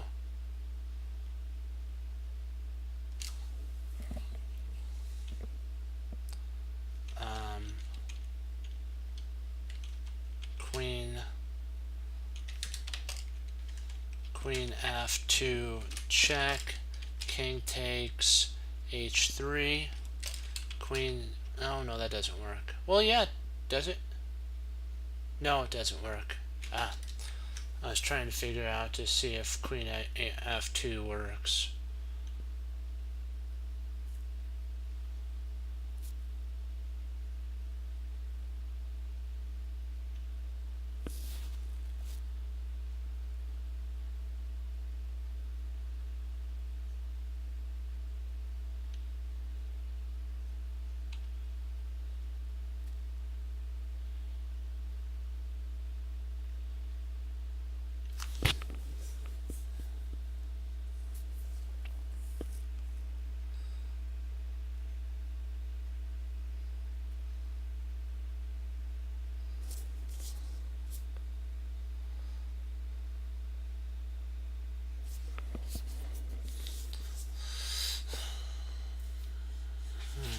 What is queen e2? Let's see.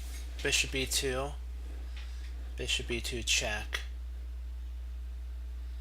King g2. So bishop e2 check. King g2. And I'm not sure where to go from there.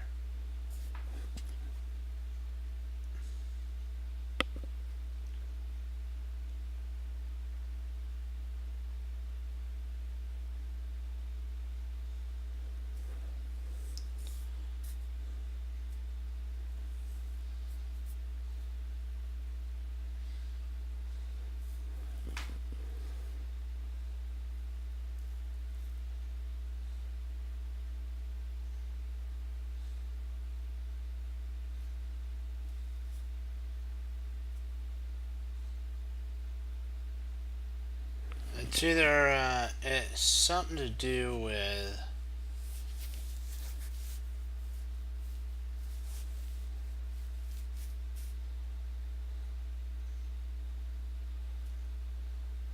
what is the line after bishop e2 economy? Check.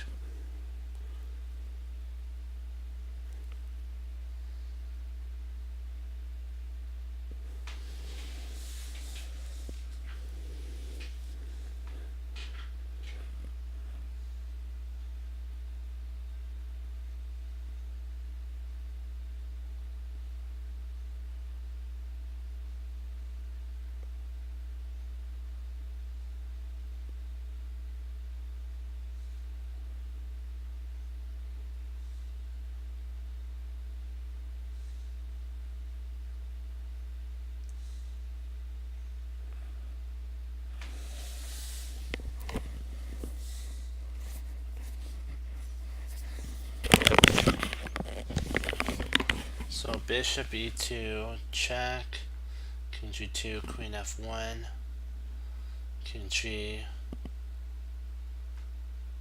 Okay. And then you get the, okay, gotcha.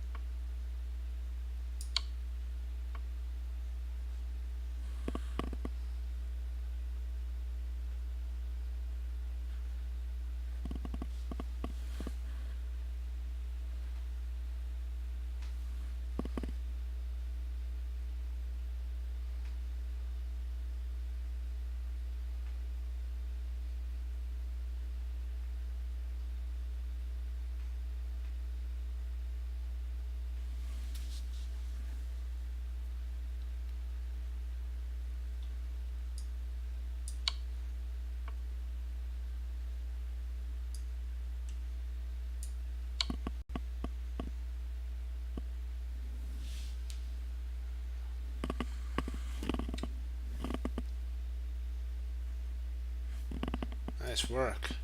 We'll do one more.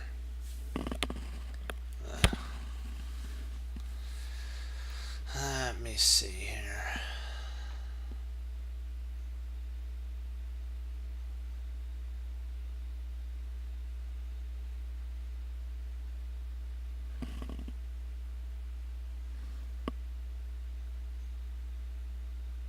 We got it. Let's see if we, no we don't. Nah, drat. So close.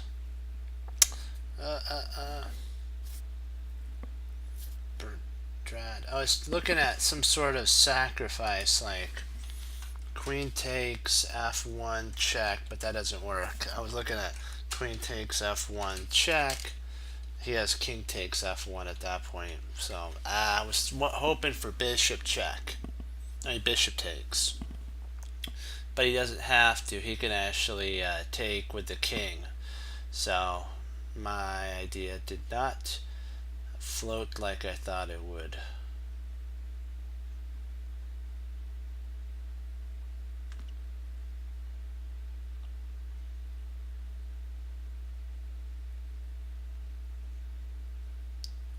I'm thinking we may have a perpetual here. I think that might be what they're planning on, a perpet. Because you can play rook h1 check, bishop takes h1, rook takes h1 check, king takes h1, queen takes f1 check, king h2.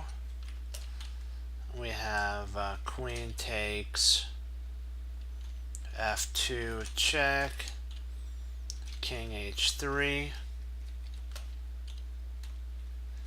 queen f5 check, if king h if king let's see what I have. He did h3, king h4. We have g5 check, if king h5.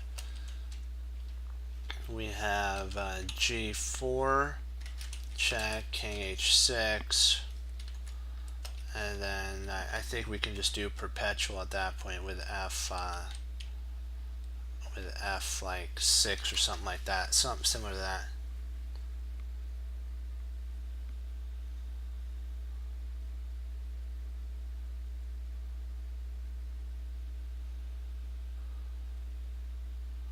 What do you think?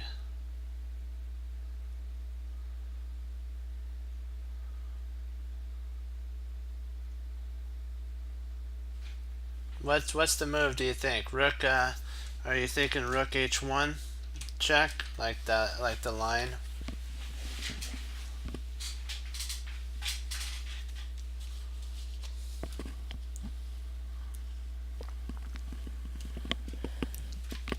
Okay, let's give it a go.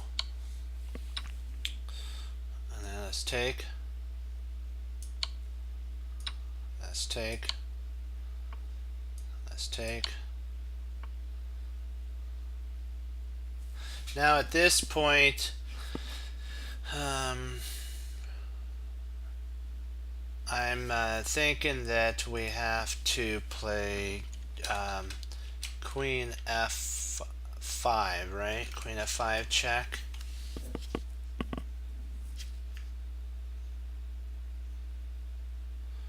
Because we can't go f1, he'll run up the board. Queen f1, he goes king to g4.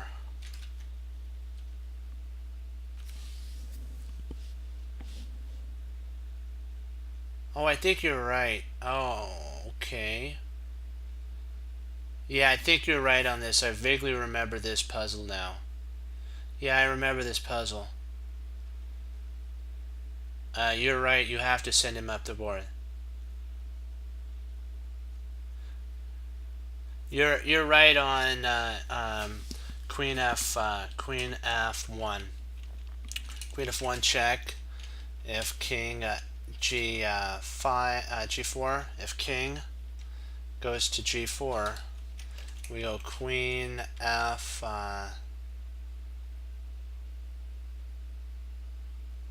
queen f5 check, and he'll have to go to a perpetual at that point.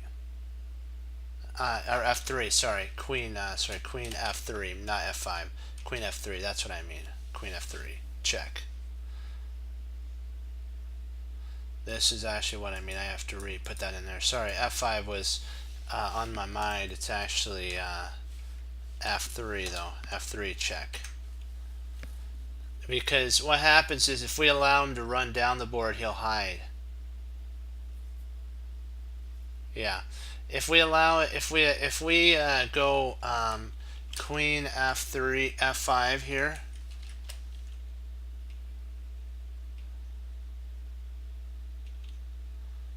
Yeah, if we go queen f5, he'll go king g2, queen f3, king g1. We play queen takes g3, check, king f1, and then he gets away. He runs away at that point. He'll just start running to e1, and then he'll hide in behind his rooks. He'll eventually hide in on a2. But if we check him on f1 and send him up the board, he doesn't have anybody to hide behind. What do you think, Economy? I'm thinking queen to f1 check to send him right up the board. I want to send him up the board.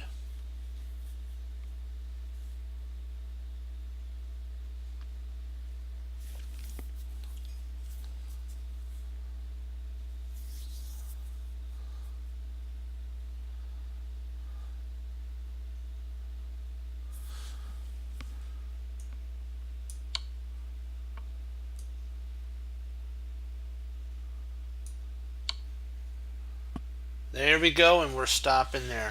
Because I'll show you the line. I remembered this line from last time. This is what would happen if you and then I got to log on this one. Thank you for all the help. You guys are doing great here. Come on.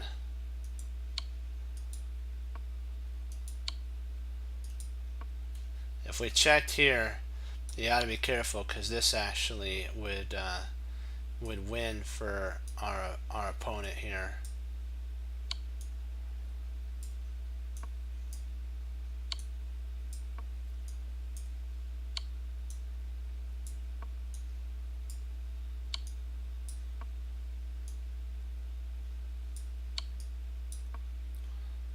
And then there's nothing more really we can do. He hides. But the other one,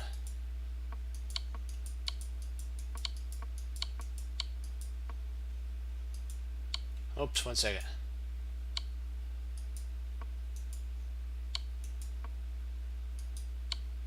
Because we check here, it comes up, and then we check, and he can't get any further. He could try coming here, but he can't. He won't be able to get really very far without getting himself into big trouble. Big trouble.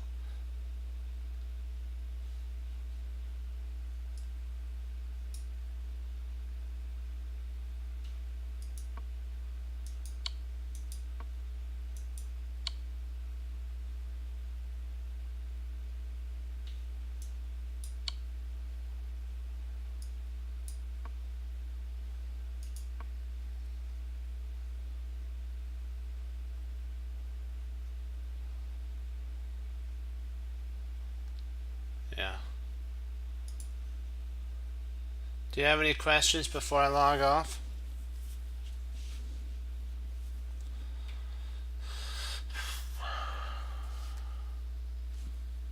On any of the puzzles?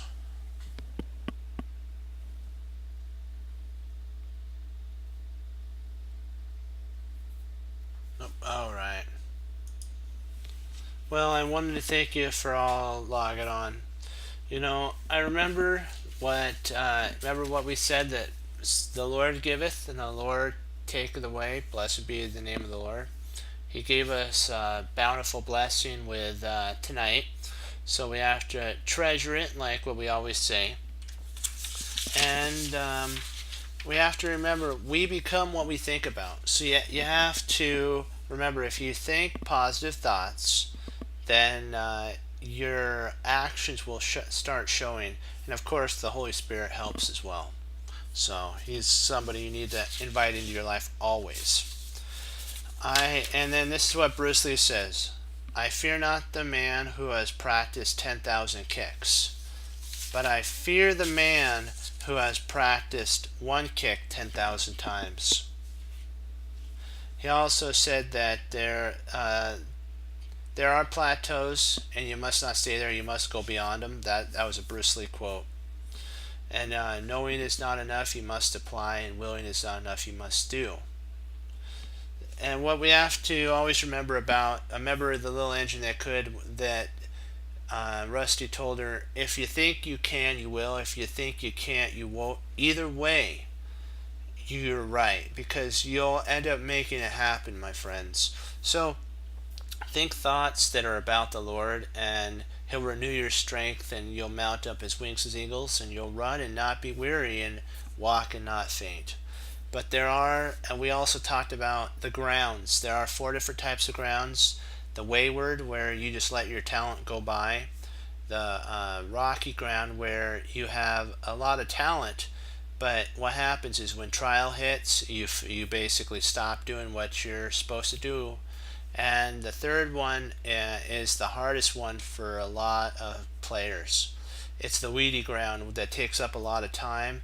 Like you can't spend a second twice. That's what you have to remember, is a second can't be spent twice. So you have to decide, where do you want to put your time? Do you want to put your time into where you're going to improve in your field, or do you want to do something else that wastes your time and you won't be able to pursue the great goal that the Lord has for you in your profession? So you always have to weigh those. It's like the balancing, how in the older times they had the balancing things. They had one on one side and one on the other side. you have to weigh, is this what I want over here, and does it equal the gain that I get over here? What is it? You know what I mean? Should I be doing that? If I do that, what do I get? If I do that, what's the end result? And so we have to always be measuring the pros and cons of our actions. And trust me, if you do that, my friends, a lot of things that you think are important will slowly become on the back burner, or even being, as they say, put in the fire and burned, because they're not things that we should be spending our time doing. So just do the balancing test. See, let's just put in there and write down. Let's say I do this thing. What do I get out of here? And just do it, and then you'll find out if it's really what you want to do. And especially chess, when it's so fun. Who wouldn't want to do that, right? Yeah. Especially tactics and puzzles and everything. That's fun. So, but you have to remember what Yasser says, that every long journey begins with one small step. And I want to end on this, just mix it up a little bit. Life is about treasuring your victories and learning from your losses. Remember, mistakes don't define you. It is how you handle the mistake that defines you as a person and a chess player. So just keep that in mind, that when you sit down and study, you're a chess cruncher. And people will ask, why aren't you doing this thing over here? What? Why? And your friends will ask you, because I'm a chess. You can always throw this at them, and it'll get them talking. I'm a chess cruncher. They'll ask, what's a chess cruncher? Like Tigger, you can say, we hang up our coats, we hang up our hats, we sit down and study when most won't. I do, and that makes all the difference. That is a chess cruncher. And I'll say, and the person will either ask, they'll either walk off rubbing their chin, or asking, can I see what you're doing? If they rub their chin and walk off, well, at least you planted the seed of chess and the Lord with them. So that's the only thing that you can do, is plant the love of chess. Okay, and we'll end on that one. Remember, we have to be ready in season and out of season. And as Wesley So says, through the Lord Jesus, and as I say, God bless, and I'll see you guys next time on Chess Cruncher TV. Have a blessed morning, afternoon, and evening, and Lord willing, I'll be back on tomorrow, and we'll keep pushing forward to our goal of 2,600. Congratulations on 2541. You guys are doing great. 2 thumbs up. We're working it. We're keeping our knowledge, and the most important thing is we're recognizing the patterns. Excuse me. Pardon me. One thing we have. Excuse me. 1 second. Wow. A little. I must swallow some dust. Okay. But if you're interested, there's a rest day tomorrow on the U.S. Chess Championship. But not tomorrow, but the next day they're going to be having it. So on the 25th, it's going to be a rest day, but the 26th they pick up again. So if you want to watch it, so it's a rest day tomorrow. But the games are really good, so I would take the games and I would study them because they have a lot of cool tactical ideas behind them. Okay. Be blessed, and remember, if you are new on the site, you like what you see, click follow, join us on our journey to become better chess players, and always remember, always honoring the Lord too. For the Lord giveth, and the Lord taketh away. Blessed be the name of the Lord. Okay, be blessed, and I'll see you tomorrow. Bye bye.